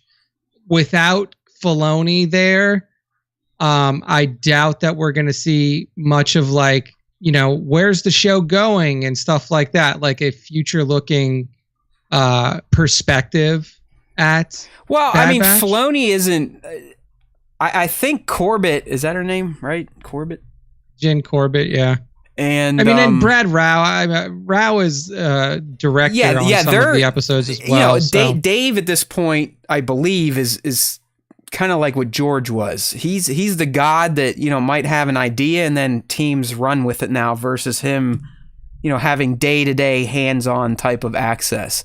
I don't think Filoni is as day-to-day with Bad Batch as he would have been with the Clone Wars. Does that make sense? Yeah. I think Filoni, hey, he's big time now, Nick. He can't do he can't do these low life animation panels anymore. The animation panel? No way. Well, actually at the Orlando one, I got press access there, and I actually got to go to the press scrum when it was for Star Wars Rebels, the final season. We didn't know it was going to be the final season. They announced it in the panel, and then we did the press scrum after. So I was in a press room. Think about this, how cool this was. With just press, and at the front of the room was Filoni and then all the voice actors for Star Wars Rebels. And we got to sit there and raise our hands like, hey, Star Wars, or back then it was Entertainment Buddha, hey, I got to ask a question. So, yeah, I think Dave has graduated from the animated panels because he's Mr. Live Action these days. Oh, yeah. So, but yeah, I don't expect too much out of the Bad Batch panel. Trailer, maybe? It'll be interesting. Yeah, maybe a trailer for season 2. Probably. Honestly, we'll probably get a release date at this point, because we're assuming that this is going to be a summer show, or at least a late summer show. I assume we're going to get a release date. We may get first trailer there as well. I would like to see like some future stuff. Like, hey, how long do you guys foresee this show going on? Like, is this going to be another Clone Wars where you go on for 7+ seasons long, or is this going to be another Rebels or Resistance where you only go 2 to 4 seasons? Like, is this going to be the show that essentially fully bridges the gap between post episode 3 and then does it go right up to Rebels or something like that? How are we handling the time? Yeah, I would like. I think those are all great insights. We talked about what the Kiner brothers shared on a live stream a few weeks back, or maybe you were gone for that. I can't remember. But they revealed that, hey, there's going to be a bit of a time jump. So I would like to see that, and then I'd like to see in the time jump, because I also mentioned that Omega is going to look a little different. Does that mean she gets an armor set now, or she's grown physically taller and different, maybe buzzed her head to wear a helmet or let her hair grow? So yeah, I'd like to see, obviously a trailer would be great. If we're not going to get that, then I just kind of like to see some of the art for the season. Like this is what the guys are going to look like. Maybe they've repurposed their armor, repainted it to look different, because there has been, as the Kiner brothers have suggested, a passage of time here. How much time has passed? Like how deep into the Empire are we now versus where we ended season 1, where they were on that landing platform on Kamino after the facility got bombed to hell. I'm a big Bad Batch fan. I know it didn't catch on with a lot of people as some of the animation does. I know people make fun of me because I also liked Resistance, but I still contend, if you're a fan of Star Wars and you just like the story, it's all good. There's good in it all. Okay? Yeah. But I was a really big fan of Bad Batch. I don't know. I love that it's telling stories in a time period that has damn near zero coverage. I think that's the standout for me. It's just everything's fresh. There's so much fresh ground to cover in the Bad Batch that these other series can't. So, the Mandoverse, yeah, it has some fresh ground to cover. It still has, 30 years of a fresh canvas to work on. Yeah, they have a lot of time. But, yeah, Bad Batch has 19, not quite 19 years. If you go right up to when Rebels starts. Right, about 18, 19. Yeah, okay. Yeah. If we're going Rebels, then you got to go about 14 years then. 16. 14, 15. Yeah. So that's still a lot of time. And in that time period, we know that a lot of stuff happens. That's the thing about the 30 years between Mando start and then episode 7 is that we don't really know all that much that we know that the rise of the First Order happens, but we don't really know how that happens. From what we were led to believe, the First Order used to be a faction within the Senate, and then they just started to get even more and more and more kind of radicalized until they just decided one day hey, we've built up this secret army, we're going to split off and then fucking start a war.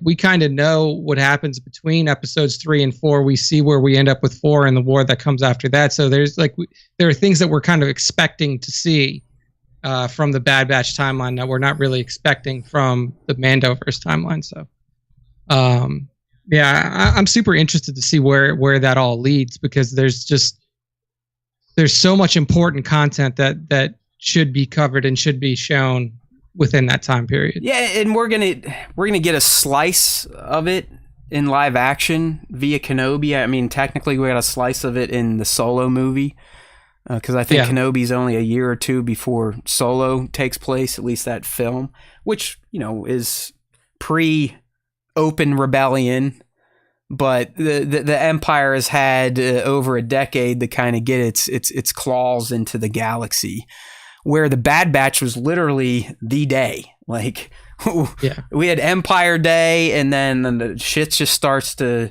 get squirrely around the galaxy. Clones changing their armor, no personalization. Clones being occupation forces now instead of liberators. The vehicle tags, the chain codes, all of that. I'm glad that we get to see this. I'm that big of a nerd with Star Wars. I love the lore. I've said it a million times. I'm here for story, not the pew-pews and the flashy shit. So I like even that tiny minutia nonsense. This is how they implemented chain codes and tracking ships. And this is why we hear them asking Mando, all these years later, hey, what's your ship code? What's your chain code? All that shit. I like that stuff. I like lining stuff up. That's why I tolerate the prequels. They might have not been the vision of what I wanted, but they still kind of show me how we went from A to B. I need that stuff in my life with Star Wars. It's odd. I like it. Even the little stuff. Why is a lightsaber a certain color? I want to know. It's just, that's the dumb shit I like to know about. All right, I found that video. I'm gonna go ahead and kick it into the chat for people to check out. But this is, I would say it's a great example of what a big time panel at Celebration can be like. Now, I don't think it will reach this level of fervor because it's not for a Skywalker movie. I mean, you got to think about it. We were going into the finality of the Skywalker saga. This was it. So I think there was a little extra energy, but this is usually what you're going to see. So if you're in the live stream, I dropped it in the chat. I'm gonna go ahead and paste it here because I want to watch it again myself. It might even make me cry. I remember, I mean, it did. Like when I watched it the first time, it definitely got me all worked up here. How's there a fucking ad on one of our videos when we can't even do ads? I'm guessing, know. Lucasfilm must have claimed something. How much you want to bet? All right, there we go. I'm not going to watch it while we're doing the show. I just wanted to cue it up for afterwards, but for later. Yeah, check it out. Just look how many fucking people are there and just feel the energy taking place. I add my own commentary as expected, but you'll get an idea if you've never been to one of these things, and it should get you pretty jazzed up. All right, so yeah, Bad Batch panel, Sunday, 5/29. It should just be an info dump. It'd be nice to see D out there. Maybe he'll do some of the voices live. It's always interesting to watch someone like that morph into their characters, especially when the character shares a similar voice. I know people get down on whatever, like, oh, why didn't you cast Tem to do all the voices? But hey, man, what D does is fucking impressive. All right. Yeah. When I read the Bad Batch Nick, I was like, it's kind of funny. Like, oh, they'll be joined by the cast. D. Bradley Baker and Michelle Ang. And it's like, yeah, that's it. Because D does every fucking voice. Like any main character outside of Omega, he's voicing them. So that is the cast. And here's the thing too, is like, even if you were to cast Tem to do it, like Tem can't do what D does. D makes each character sound the same, but different enough to know that this character has his own personality, and this character has these traits and stuff like that. Like Tem's not a voice actor. Tem is not going to be able to give you like different versions of himself for every clone. That's what D does and has done for his entire working career. So yeah, so far I think we've only seen Tem speak as Cody in Revenge of the Sith. In Revenge. And even there, I believe it was Robo Tem. Like, he wasn't even in the suit. It was when George was like, hey, fuck it. If we can digitize shit, we're going to digitize shit. And he just, it's either like the whole body is fake and it's Tem's head, or like he still grafted Tem's head on to the fake body. I mean, who knows? But yeah, I mean, D, this is what D does. He's been doing it forever. And as Nick said, his trick is that it's the same voice, but it's not. And I think it's more evident than ever what he can do with his voice in the Bad Batch, because literally the five main characters all have the same base voice, but everyone sounds completely different. Rekka sounds like Rekka. Teek sounds like Teek. Hunta sounds like Hunta. All right? Echo sounds like Echo. Yeah. They're very distinct. I actually think, not that we would have time to do this, but I'm pretty sure Nick could just play clone voices to me and I could probably guess which one they were. That's how good D. Bradley is. Very true. There you go, people. Going to Celebration. The only panel that has not been revealed, at least in terms of the big stuff. There's going to be plenty more stuff. Trust me. I mean, like I said, they got a lot of these breakout rooms to fuck around in, like the Hasbro room or this room or that room. But you should expect one more big one to drop for a Friday. And I think in the live stream chat, some of them might have been kicking it around that this is the 20th of Attack of the Clones, and they did some big stuff for TPM at Celebration 19. So that very well Friday could very well be a big AOTC panel celebration. And it would make sense too, because you'll almost surely have Ewan and Hayden there, and Hayden's first movie was AOTC. So yeah, that makes sense if they were to do like a 20th anniversary panel for clones. Yeah. Yeah. So Tracks. hey, have fun. I am. I'm sure I'll have a little FOMO when it's all going on, and I see the releases and know that I'm not there on the street with the people, getting to see some of the fans of the show. But in the end, I'm going to be at my happy place, not dealing with the crowds, the COVIDs, all that other shit. Mm-hmm. So, yeah, like last week, I was sick as fuck. One COVID tested after the show. And Nick's telling me, a day or two later, he gets bit by a stomach bug and he's, shitting and puking his guts out all weekend. It's like, man, Isn't it great mingling with humans again and not having mitigation in place to prevent our spread of disease? It really is. Like, I'm not some weirdo that I don't even want to say they're weird. Like, I still think people that are taking precautions are the smarter humans, and they will make it further in life than a lot of us that are, fatigued out or just saying, hey, fuck it. Science is saying it's sort of okay, so fuck it, let's do whatever. But just a lot to say about masks and social distancing over the past 2 years, and just the proof that shit works. At least it works from, preventing you from getting strep throats, stomach bugs, congested, just, typical colds. Fuck all that. Like, I don't care. If a mask prevents me from feeling like shit for 7 days in a row, so what? Yeah. Am I a pussy? Who cares? I could care less. It's called intelligence.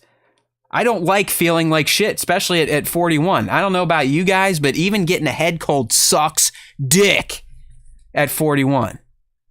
It's hard to sleep, hard to breathe, lips get chapped, throat's always getting dried out. It just blows. Didn't have to deal with it when I was wearing my mask. Don't wear my mask, get fucked. That's just pretty much what happened. I mean, within the first few times I'm out with a mask and indoors, I'm catching people's fucking diseases again. Go figure. We're all animals in the end. It's not rocket science. All right, real quick. We haven't done this in a while here. Toy update. Just a quick one here because I'm sure it pissed off a lot of people. But the Hasbro did have a pretty massive toy announced last week for Vintage and Black Series. And as has been the case, Black Series is kind of getting... I don't want to say ignored, but they're just lazy on it. I mean, this is another one where at first I'm like, oh yeah, I might get some of these, and then as I looked at them more, I'm like, oh, well, that's really just their fucking repaint, and who gives a shit in the end? You'll just get it and it'll sit in a box like this guy. I mean, the fucking Bodhi Rook has been sitting in a box on my floor for probably about 2.5 months at this point in time, and I have like no motivation to take them out. So luckily I prevented myself from pre-ordering these. But if you do need to pre-order them, we'd love for you to use our Entertainment Earth link over on StarWarsTime.net. Right here, you can see it on the live stream. Just click on that bad boy. And finally, Entertainment Earth is giving free shipping for pre-orders. These motherfuckers, it took them decades to get there, but they're at least running a promo now where even pre-orders you can get free shipping, which is nice. But all right, so some of the Black Series stuff that is somewhat interesting, but I don't know about. Maybe Nick will. Nick, does this Sergeant Creel guy ring a bell to you from Legends? No, just a comic book. All right, I didn't know either, but he looks like some fucking stormtrooper that whips a lightsaber and has a pretty cool shoulder pauldron on there. I would say he was one of the better Black Series releases. Okay. The comic book Princess Leia, not too bad. They have a hard time capturing Carrie's face. I'd argue they really haven't perfected it yet. I think the figure arts of New Hope Leia is probably one of the best sculpts of Carrie's face. But this comic Leia it's kind of cool. It's a little unique looking. She's channeling Mom. She's channeling the Padme, going with the all white jumpsuit and a little bit of instead of a white cape, she's bringing in some beige to match the desert. This next thing, I don't know how anybody else feels about this. I think this is ugly as fuck. Right, but you're right. Go on. You're correct. Okay. So this is the Infinity's Darth Vader, which is, as Nick said, ugly as fuck because it's just all white. Yeah, it's an all-white Vader. Yeah. So as soon as you touch it with your fucking dirty human hands, it's ruined. Right, soiled. You know, his he's got some color on his on his chest piece and belt, and then his eyes are chromed out. But yeah, I mean, this is the one because I'm a Vader junkie. I was like, it is a Vader, but then I'm like, why? It's stupid. It looks ugly. Who cares? You know? Yeah. Who gives a weird. shit? Saw Gerrera, not gonna lie, that's a pretty good looking. That's a pretty good looking Black Series figure. Yeah, I agree. Not good looking enough to get me to pre-order them, but that's a pretty detailed figure. I mean, it really gives you a look at how fucked up Saul's body got towards the end. And I know they did that on purpose. It was kind of like hey, here's another good guy that through war and machinations done to his body is kind of becoming more machine than man. Machine. But I mean, look at that. He had a fucking fake robot leg. You gotta like that Saul he's essentially a rebel terrorist. Let's be real. I mean, he was pretty extreme, but even being hardcore like that, the dude's whipping an anklet. All right. Did anyone peg Saul Gerrera as someone that would sport an anklet? And you gotta love that he's wearing like fucking Birkenstock sandals. Okay. Hey man, he really was crazy there at the end, wasn't he? On Jeddah, like he was fucking batshit nuts. Can we say that? Oh yeah, he was off of his rocker hardcore with boar gullet and just all this crazy, shit. Man. Look at his attire. I mean, all you have to do is look at his pants to know that this guy wasn't operating with a full deck. I mean, dude, if you have a robot foot, how do you go to, I'll just wear a sandal on the other one then, because that makes sense. With my robot feet, I could walk on, burning metal. I could walk on nails and glass, but I'm just going to go ahead and fucking throw on a sandal on the other foot, just in case. Not like a steel toe boot, nothing like that. Nothing a little bit more hardy on the other foot. It's like, no, I want to show off my ankle and my calves and my anklet, so I'm going to wear no socks and a busted ass looking sandal. Hey, respect. Saul didn't live a good life. I mean, he lived a hard life from the time, from the Clone Wars on. The dude has been trying to protect his people, and clearly it affected him. But hey, a good looking figure. Sometimes Hasbro can kind of nail the Black Series at this point in time.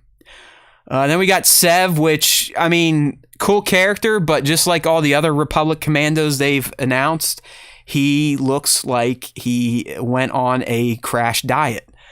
The torso is just way too. They use the Hunter torso, which also looks a little weird, but even more so on the Republic Commandos, because they naturally looked like they had barrel chests, right? I mean, Republic Commando, the game, Nick, I don't know if you remember it, Sev, Scourge, Boss, all those motherfuckers. Yeah. They looked like beefier versions of the clones. Yeah, like they looked like hulked out clones to a degree. But now, not according to Hasbro. According to Hasbro, they didn't get the same meal ticket that the other clones got. The Republic Commandos, they actually had to eat last. Kind of like that movie, Nick. I don't know if you've seen this movie on Netflix, but it's kind of like a prison where at the top chefs prepare this amazing meal, and so the people on the first level of the prison, they get to eat decadent type of food, like Michelin star shit. But as the dinner table goes down the depths of the prison, food starts to disappear. People are having to eat scraps. The people at the bottom usually end up killing each other just to eat a scrap or eat each other. That's where the Republic Commandos sat. They were at the bottom of the tower, and by the time the food table got down there, it was nothing but like a piece of melon fruit and a banana Laffy Taffy. That's why Hasbro decided to design them without any weight. Apparently so. I will say that they definitely did this on the cheap. Yeah, it's just they all look weird. I mean, Bat's saying they look better in person, and I have seen Boss. A lot of people are starting to take shots of them and share, and with some weathering and some work, that they look all right in shots. But man, that fucking body sculpt is bullshit. And then, last but not least, those that like the Black Series helmets, Trapper Wolf helmet is coming. And then Vintage Collection got some good ones there. TVC is definitely getting the spotlight. It's one of the reasons I almost feel like I should make the switch if I want to keep collecting the small figures. But after getting my March bill for all my Hot Toys on pre-order, I'm probably going to not do that. This was the first time I looked at my Discover, because that's the card I use for all my payment plans on Sideshow, and I was like, oh, Jesus Christ, Matt. Like, what have you done? Yeah. I mean, a lot. Too many zeros to pay off on a credit card for that month, all because of Hot Toys. So far, just sticking to the big ones and spot picking stuff up. But you got Figure and Dan looking great. Death Watch looking great. I mean, again, these figures look better than Black Series at this point in time, and they're smaller, which means it's harder to bring out the detail, but somehow Hasbro still is. I wish they weren't up to $15. It's starting to get a little ridiculous, but Black Series has also gone up to like $25. So, hey, blame it on, well, if you're like most people, blame it on the president, because clearly Biden works at Hasbro and has caused inflation. The oil wells he owns, he's charging us more prices for. All the grocery stores he's owned, he's charged. I mean, God damn it, Biden, and this inflation, how dare you? Then we got the Super Commando. Again, looking fantastic for a teeny tiny little figure. You gotta remember, these are no bigger, if not bigger, than my member. They are small, but they look great. This one I almost went with just because it's just a cool character and the figure looks sweet. This Shay Vizsla, who apparently comes from your game, Nick. Is she familiar to you? Yes, Old Republic. Okay. Yeah. She is one of the leaders of the Mandalorian faction in the Star Wars The Old Republic MMO. She was a badass. So how does the figure capture what she looks like then? I was going to say, that's actually pretty fucking spot on, because Star Wars The Old Republic itself has kind of like a cartoony style for their characters. So this does a really great job of capturing her face and her armor. Yeah, I'm telling you, this is one, and I don't collect this. I mean, outside the fucking $350 Razor Crest I have to my left over here. But it's like, she just looks cool. And that's how I used to collect figures before I became an asshole and felt like I needed everyone in a wave and then I got to take pictures of them. I used to just look at it and be like, hey, that looks neat. I would like to have that. I've robbed myself of that joy. So now I just look at the pictures and go, hey, if I still did what I used to, I'd probably grab this one. Because to me, she has one of the most unique looking Mando armor sets I've ever seen, in particular in the helmet. I mean, that helmet's fucking wild. Yeah. For a Mando. Now they would have been like thousands. Is way back. These are like the Mandos that fought the Jedis, right? Yes. Okay. Yeah. So the Old Republic still takes place post the Mando Jedi War, but there are a lot of different styles of Mandalorian helmet in that game. Like there's a ton of different visor styles. There's still a main culture, right? They haven't been broken by anything yet. They still own Mandalore and Concordia and all that, right? That they're a faction within the universe. Mm-hmm. All right. Yeah, no, she looked, I don't know, that's just fucking cool. Maybe I'll pick it up. If they actually delivered figures to stores, I would grab this one in the wild, but that's another pastime that's been robbed from most of us because Toys R Us went away, so now you're left with Walmart and fucking Target. That's it. Maybe a Meijer, and they get shit that's like 5 years old. And depending on where you live, I live in an urban area, good luck. I'm not getting dick shit. I haven't seen a new figure in probably 3 or 4 years since they did those pre-release deals. Hey, Rogue One's coming out. We're going to have a midnight release. Show up at Target. And they're like, oh, wow, all the new figures for the new movie are here. Where'd that fucking shit go? Now they just announce figures at random on a Wednesday, and they're not really tied to anything. Anyway, moving on. Hey, this Lando, who gives a shit, looks like a re-release. Gaming great. Go fuck yourself. Death Watch 4-pack, Army Builders. If you got it, I'm sure you're happy. But this was a Hasbro Pulse exclusive, which I'm guessing meant it was a shit show. I'm glad I don't deal with this shit anymore. It is great. Those of you that are wondering, life is a lot less stressful, at least in this arena for me, not worrying about all these goddamn pre-orders anymore. And then you got an ARC Trooper Jesse, which I think a lot of TVCs may already have because there was a 3-pack a few years ago that I believe he was included in. So most of these are available for pre-order. Sadly, a lot of them aren't coming out supposedly until 23, but we all know that you can't trust Hasbro street dates anymore because a lot of stuff they said isn't coming out until 2023. People are fucking buying in Targets today. So that's the state of Hasbro and the Star Wars license. Thank you. Thank you. Sorry. I need a fucking Fred for this show. I need it. Like, if you ever hear me just say random stuff, I'm usually regurgitating drops from the Howard Stern show. From Stern? Thank you. That's like a drop of Howard's dad that he made a recording back in the day, and that so I don't know. I know I could do it if I dropped $500 on that. Was it like the Rode Podcaster Pro deck? I could actually program buttons.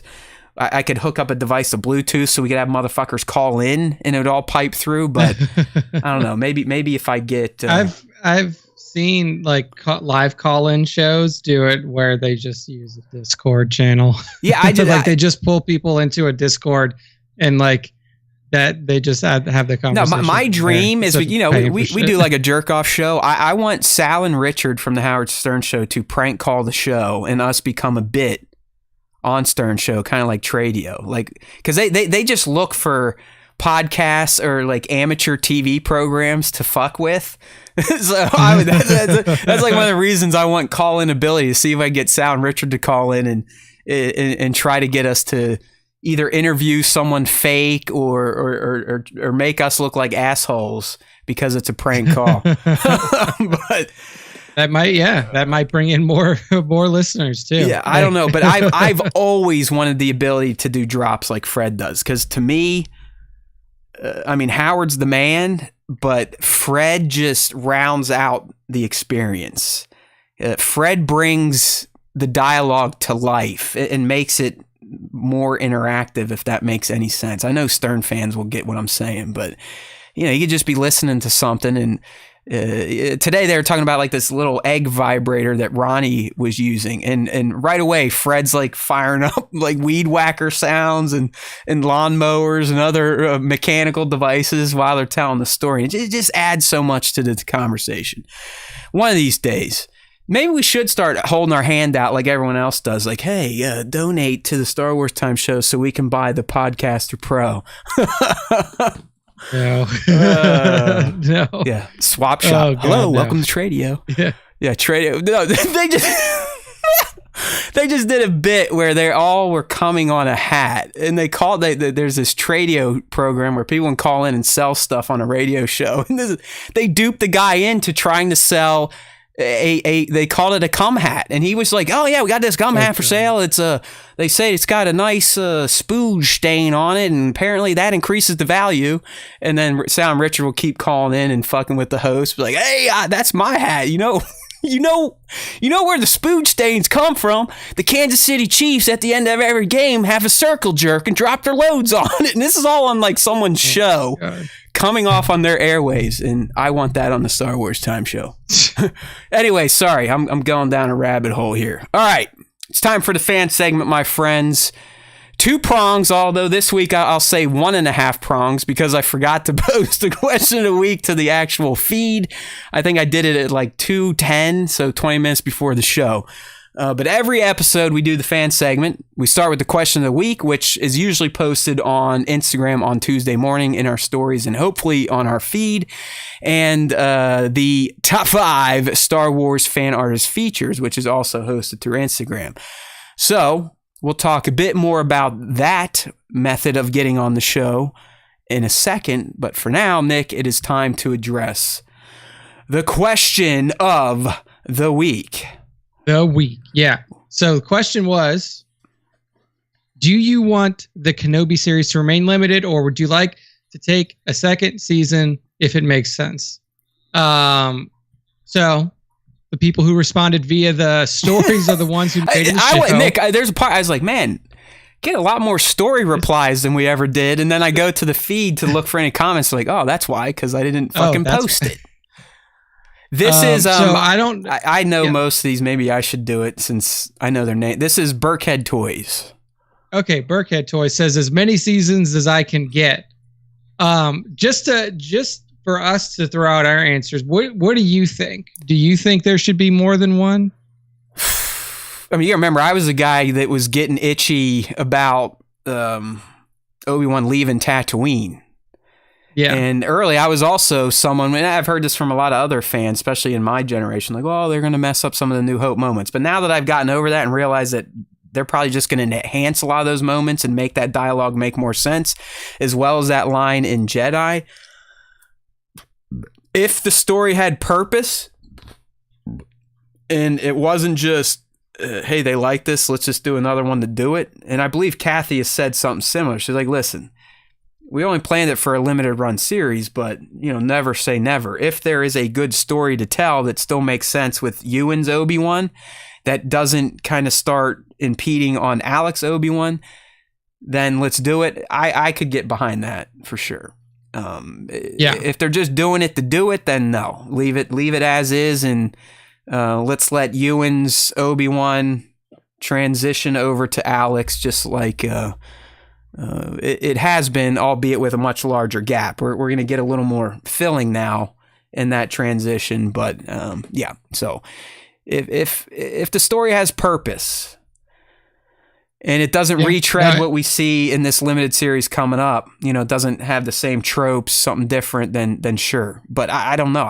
How much space do you have left, really? Yeah, I mean, for me, it depends on where it ends, but the best way that I could see doing it is kind of having the flip side of what we're going to have now, where you have a Vader series that features Obi-Wan.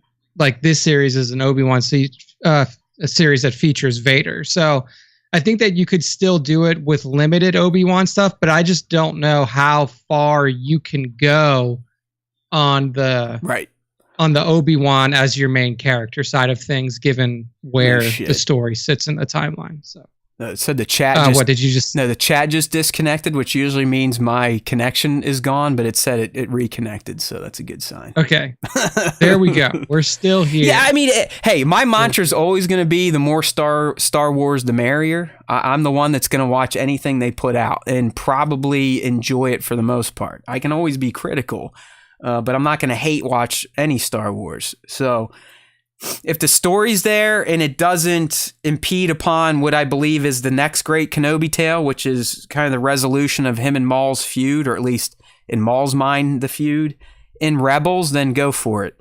I don't really want... I don't need to see the Maul Kenobi shit in live action is what I'm trying to say. Yeah, I agree with that. It's already been played out. And if they were to do it again in live action, I don't know if it would do any better service to that moment. That episode in Rebels is choice Star Wars. I mean, it's up there in some of the best content in all of Star Wars live action or animation. So leave it alone. But again, if it's like a year beyond Kenobi, because we've kind of inferred based on some leaks and just our godlike speculation powers that by the end of Kenobi, he's going to have a renewed sense of hope. He's going to be a different man than he is when we meet him at the beginning. So, I don't know. I think it's very unlikely unless a crazy story pops up or Disney sees a record number of new subs. Then sure, the money stuff will probably influence the decision more than we may want it to be. I'm sure they're already like just putting in the minds of the creators, like, hey, just have something ready just in case. Just in case we decide, like, start cooking up some ideas. Yeah, I mean, what could work. Capitalism still is a powerful drug, especially if you run a corporation. So if they're like, if Bob Chapek phones down like, hey, Kathy, you know what? I know it doesn't make sense to do another Kenobi story, but These do you motherfuckers got are in the signing up can? in spades. We just made like a $2 trillion just on Kenobi. We're doing a second season, baby. Greenlit. Here's the money. Here's the budget. I don't give a fuck what it's about, but we're doing it. We need more subs. So it could happen. Make it happen. It could happen. So yeah, no, I agree. All right, next one. Going to Who's real this? quick on the chat, answering a question. No game show today. Chaos. I know I miss it too, but we're trying to reserve the Matt Mando game for episodes where we might not have a lot to talk about. Today we're already into the second hour, so we're going to go ahead and skip on the quiz questions today. But if that is a segment that we feel should become permanent, we're open to the feedback, because it usually only takes about 5 to 10 minutes anyways. I kind of ate up that time today with some toy talk, so we're going to pass. But that's all right. Just gives you something to look forward to in 2 weeks, because Nick won't be here next week unless maybe he wants to send some questions to the diehard live stream fans. You could feed them to me. I was going to say, feed them to me next week. All right. Next one, Nick, you can read it. This one is from our buddy Bat 2797. Here we go. That says, as much as I'd like to see Ewan more as Kenobi, I think it's best if we leave it at one season. Not every tale needs to be shown. Leave some stuff to our silly head canon. There you go. It's not a bad idea. I will say that head canon is what got us here in terms of the fandom. Yeah. Fandom. Yeah. So maybe stop making up your own fucking head canon's fun until they drop the real canon and you have to. And then everybody. Yeah, you hates kind of have to deal with it. And some people can deal with it like normal people. Some people, it's a little too much. True.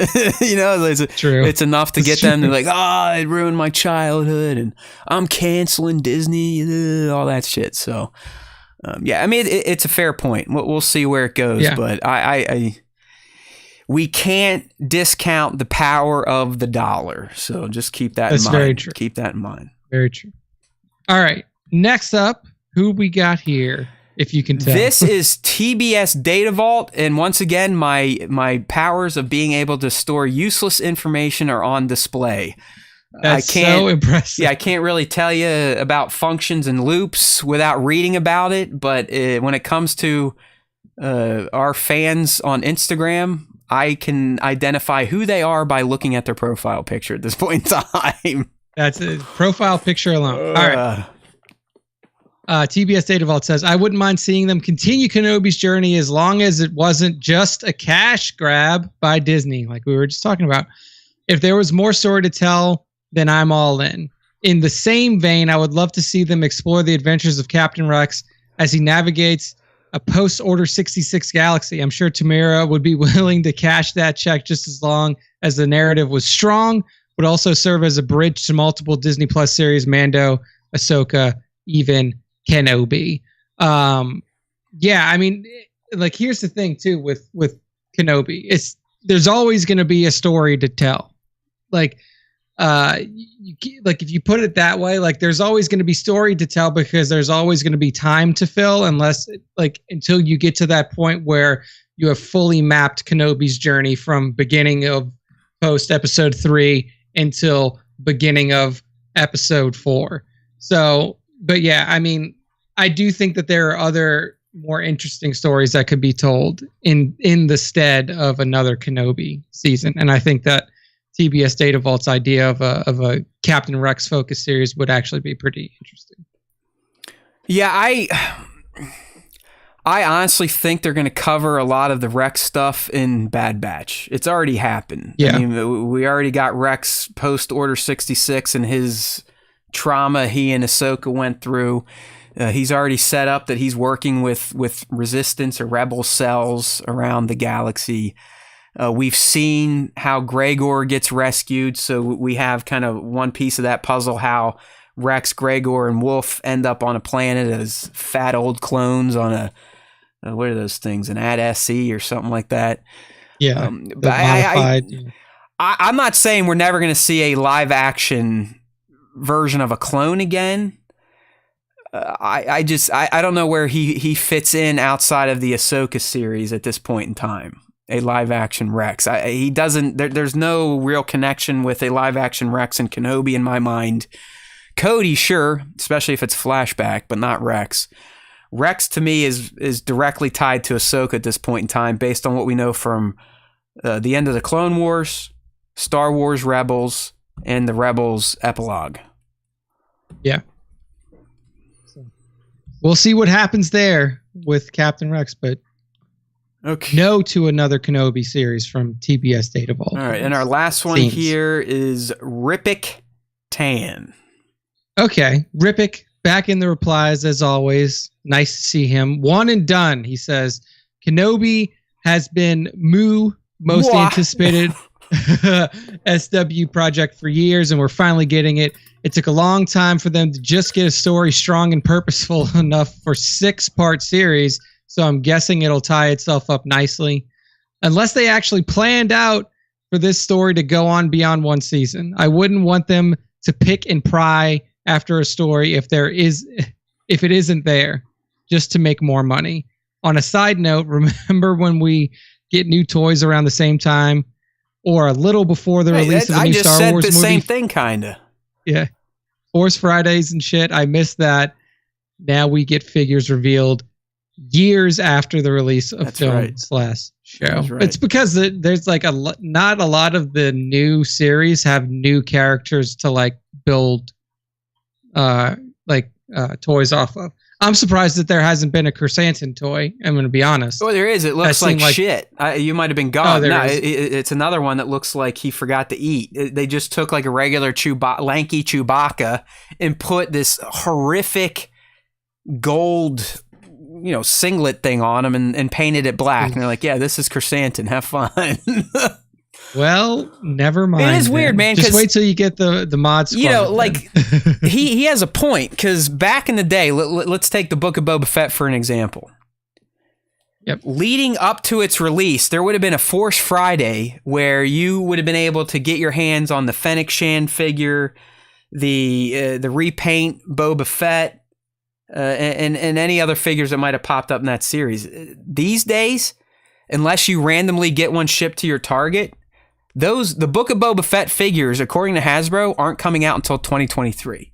So I think that's what he's getting. It's like, what happened? We used to be able to get the figures concurrently with a show or movie releasing, and then now we're lucky to get shit 2 years later, and half the times it's just a repaint or a half-assed job. Yeah, I don't know. We speak your name there, Ripik. We feel your pain. Just think of it a way to save some money, because one day you might grow up and be like me, and you're going to look at all these fucking things and go, what did I do with my life for these past 6 or 7 years? Because I'm even looking at all my Black Series figures, and once I get them all stood up, I'll do another tour of my collection just so you can see how ridiculously massive and unneeded it is. I wish I could find someone that would be willing to be like, listen, I'm going to arm all these off my tables into a laundry basket. Give me a couple grand. I'll see you later. Like that's where I'm at with Black Series. It's just like, I like them. They still look cool. I appreciate them. I'm not, shit talking people that collect them, but it's just, I'm over it. Just kind of like with the Funko Pops. I'll keep a few that I like and mean something to me. Otherwise, fucking get that bin out. Let me just wipe it off the shelf right into a fucking laundry basket, put a for sale sign on it, and you take the whole goddamn lot. All right. If anyone knows someone like that, let me know. I don't have the fucking boxes. I'll have to find the accessories. They're somewhere, but it's just like, enough's enough. Enough is enough. I mean, I have like piles listing them on that on the Star Wars Time Show store. There you go. The store needs a little fucking work. All right, so that is the question of the week, and as I teased earlier, there is another way to get featured on the Star Wars Time Show each week on our live stream and the recorded version, which drops on Wednesdays on all podcast platforms, and that is through your Star Wars artistry of any kind. Toy photography is probably our biggest, but we take real ass paint, tattoo artists, dioramas, diagrams, pentagrams. It doesn't matter as long as it's Star Wars based. And on Instagram, tag at Star Wars Time Show and use hashtag Star Wars Time Show. That way, every day I will scan them both. I will feature some of the standouts, and then at the end of the week on Monday, these days, Monday afternoons, he's up and at 'em. Nick will pick his 5 favorite to be discussed on the show during the Top 5 Star Wars Fan Artist Features of the Week. And this week we are covering April 4 through April 11. All right. Indeed. And once again, Safari doesn't believe in loading JavaScript from Instagram anymore. So Nick, go ahead and talk up the first artist while I get the rest open in other tabs. The first artist featured this week is at elchinator.ggee.elchinator.gge on Instagram. Like, come on. Some of these names. Very lyrical. So what we see here is actually an awesome scene where we have Bosk and Boba Fett seemingly fighting together against stormtroopers that are pressing in on their ground on Tatooine. So you can see Bosk has one trooper that he's just slammed to the ground, got his hand across his neck. His rifle is still pointing off somewhere, maybe shooting at somebody that's on a roof. Then you see Boba Fett in the background firing off some rounds at other troopers that are off the screen. And you could also see like Jawas there in the background too, kind of like, I don't know if they're just like running to get out of the scene or if they're trying to point out where other troopers are. They're probably waiting to see if any gear gets dropped so they can steal it and then go sell it to Pelimoto. Actively scavenging. Go shake down the Lars family like, hey, we got this stormtrooper helmet. Does that little boy want it? 50 credits. I'll give you 50 credits, Owen. Come on, pal. We're boys. I'll give you a discount. 49 credits. 49 credits. But yeah, I mean, I thought that this was a cool shot showing both Bosk and Fett in action together. So yeah. Fun stuff. Oh, real quick, this goes all the way back to the rise the Lego Star Wars Skywalker Saga game. One thing that's really neat, you get to explore locations from the movies that you've never been able to really drill into in any other games or the movies themselves. And what reminded me when I just brought up the Lars homestead, in Clones, Anakin goes back there, and as long as you don't initiate any of the missions to go take on the Tuskens and all that fun stuff, you can go through the entire Lars homestead unimpeded and see what Luke's living life was like.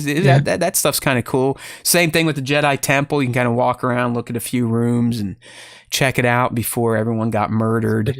So yeah, sorry. Yeah, that's what I liked about the Star Wars, the Old Republic MMO is that you have you can go to Tython and go to the Jedi Temple and walk around and same stuff. Yeah, so that is pretty cool.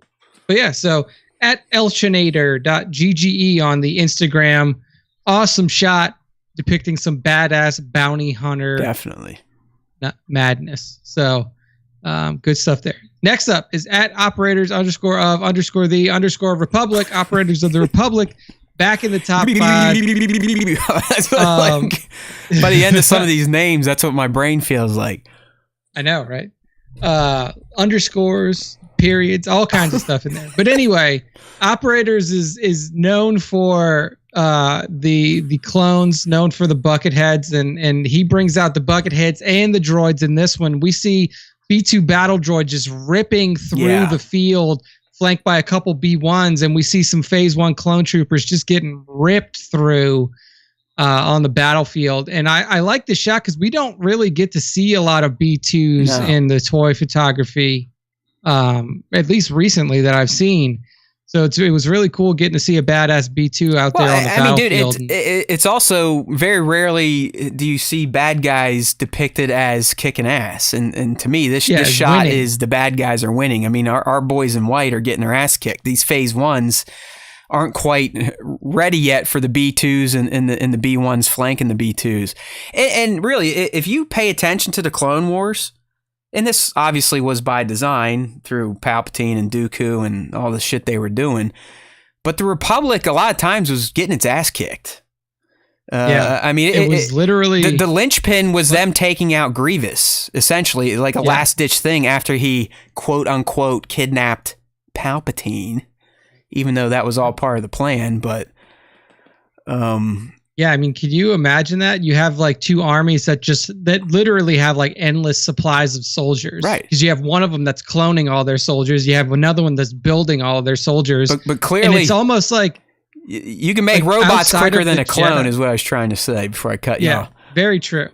Like it was an odd war because like you could argue that there was like no actual loss of life outside of the Jedi.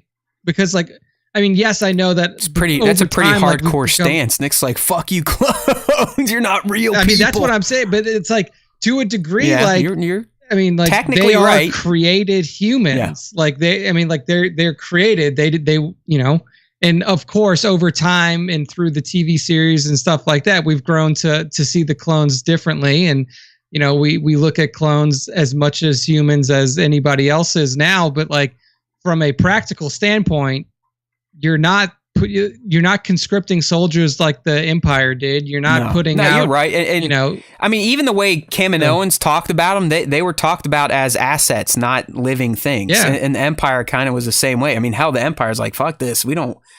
It's too expensive. We want to go cheap and just steal babies from their mothers and put them in our army. And there's still a part of me that thinks that the Empire may have a final solution like plan for the clones to kind of phase them all out. Because, they've already planted the seeds that some clones, even that have not removed their chip, Hauser being the example, can kind of break free of some of the conditioning after a while and realize, like, what the fuck are we doing? Like this, we didn't do this before. We're not an occupation force. We're liberators. We were heroes. What are we doing? Yeah. So there's a part of me that thinks maybe in Bad Batch season 2 that they're either gonna be like, oh yeah, they all aged out and they're useless, or they're literally just gonna round them up, kind of like they did the Camino, and just blow it the fuck up. Say, see you later. Thank you for your service. But yeah, at operators _of_the_Republic. Who needs an underscore? You need one, and I want one. He's got them to share. So, kick ass. I mean, this dude does some great work, not only with 1/6 scale photography, but also customization of the figures. And I'm wondering if those are 1/6 scale B2s and B1s, or if he's doing like mixed scale work here. Who knows? But his shots are always great. And I believe he's starting to share some of his World War II setups, which on his primary account, if you're into World War II toy photography, you won't be disappointed. At 6 scale _salvo is his military account on the IG. So if you like that kind of stuff, go give him a follow over there as well. Good stuff. Operators of the Republic. Next up, this is a super fun shot here from at Shot Click Cheese, and it's a recreation of the original Mandalorian poster with, well, not the original season one with the Razor Crest in the background, season 2, with Din and little baby Grogu in his side pouch, but it's all done with the Egg Attack figures. Am I right about that? You're spot on, dude. Honestly, this looks cooler than the actual poster. Yeah. I don't know why, but these Egg Attack figures look so cool. You picked one from, shit, I know the name. It was a Darth Maul from a few weeks back, Egg Attack. Okay. Oh, well, sorry, I forget the artist's name, but it's like I'm being reminded of kind of how great this line is. Because I haven't really followed Egg Attack from Beast Kingdom for years. The last time I did a big money drop on them would have been at Celebration 2018. I got a bunch of old ones I didn't have from Celebration on the expo floor. But yeah, I mean, Shot Click Cheese's rendition of this poster using the Egg Attack just is like, man, Egg Attack, they still have a little bit of charm over me. That chibi style, the big head, big torso, little squatty leg look. But this Mando, man, it's one of the best looking Egg Attack figures in the Star Wars line, period. And there's some great ones. I mean, there's some clones, there's some shore troopers. The Vader's great. The Kylo from TFA's great. But this Mando, man, it's shining. Like if we go look at Shot Click Cheese, I mean, there's a bunch of other shots of this Mando, but they're great. It's like just like his little, like this one here, his little dumpy ass sitting there watching the Razor Crest take off, or fighting some sort of tentacle monster in one. As Nick said, he's also recreated the first season poster, which I have live right now. It just works, man. Like I don't know. I'm not saying I'm going to go down that rabbit hole again, but if I'm ever at a con or a show and I see the Mando egg attack and someone's got it for sale, there's a good chance I'll be reaching for the wallet. Yeah, awesome looking figures. So at Shot Click Cheese on Instagram, good stuff there if you like these chibi style. Look at the recreation of the end moment from S1E1. This is another one. I mean, fantastic. Where he's, the Jesus, the baby Jesus moment where he reaches down to the bassinet. All right. Shot Click Cheese. Good. Hey, by the way, great handle. We always appreciate a solid handle, and I like Shot Click Cheese. I think that's a good one. Yeah, that is a good one for sure. There you go. Next up, at Zord.photography on IG. And I mean, this is just an awesome shot of Ahsoka and Rex together in battle poses. I want my Hot Toys this Ahsoka, almost looks man. like, I want her. Like, where is she? Dude, I mean, this figure of Ahsoka looks so incredible. Yeah. I mean, it almost looks like they're in the middle of the fight, and then like a photographer was literally like, "All right, hold and pose," exactly. And then like just fucking caught him right there. They had they had a really really efficient battlefield photographer with them on that Star Destroyer after Order 66 kicked off. But every time I see this Hot Toy now, we're talking about the Hot Toys Ahsoka Tano, the Clone Wars final season one live action version. I want it. Like, where is mine? Come on, Sideshow. I need to start going to these other outlets where you actually get shit when it's supposed to release. I mean, I know doing payment plans is going to delay it by a little bit, but I feel like my Hot Toys Ahsoka is still months away. And Zord, is this the second one we've shown off of Zord? This isn't. I don't think it's the second. Oh no, one it was Zord, another. It was Eric on. Yeah, okay. But I mean, she's so photogenic too, and I know we can argue that the figure's too tall. Like Ahsoka still wasn't that tall of a person at the end of the Clone Wars. I think.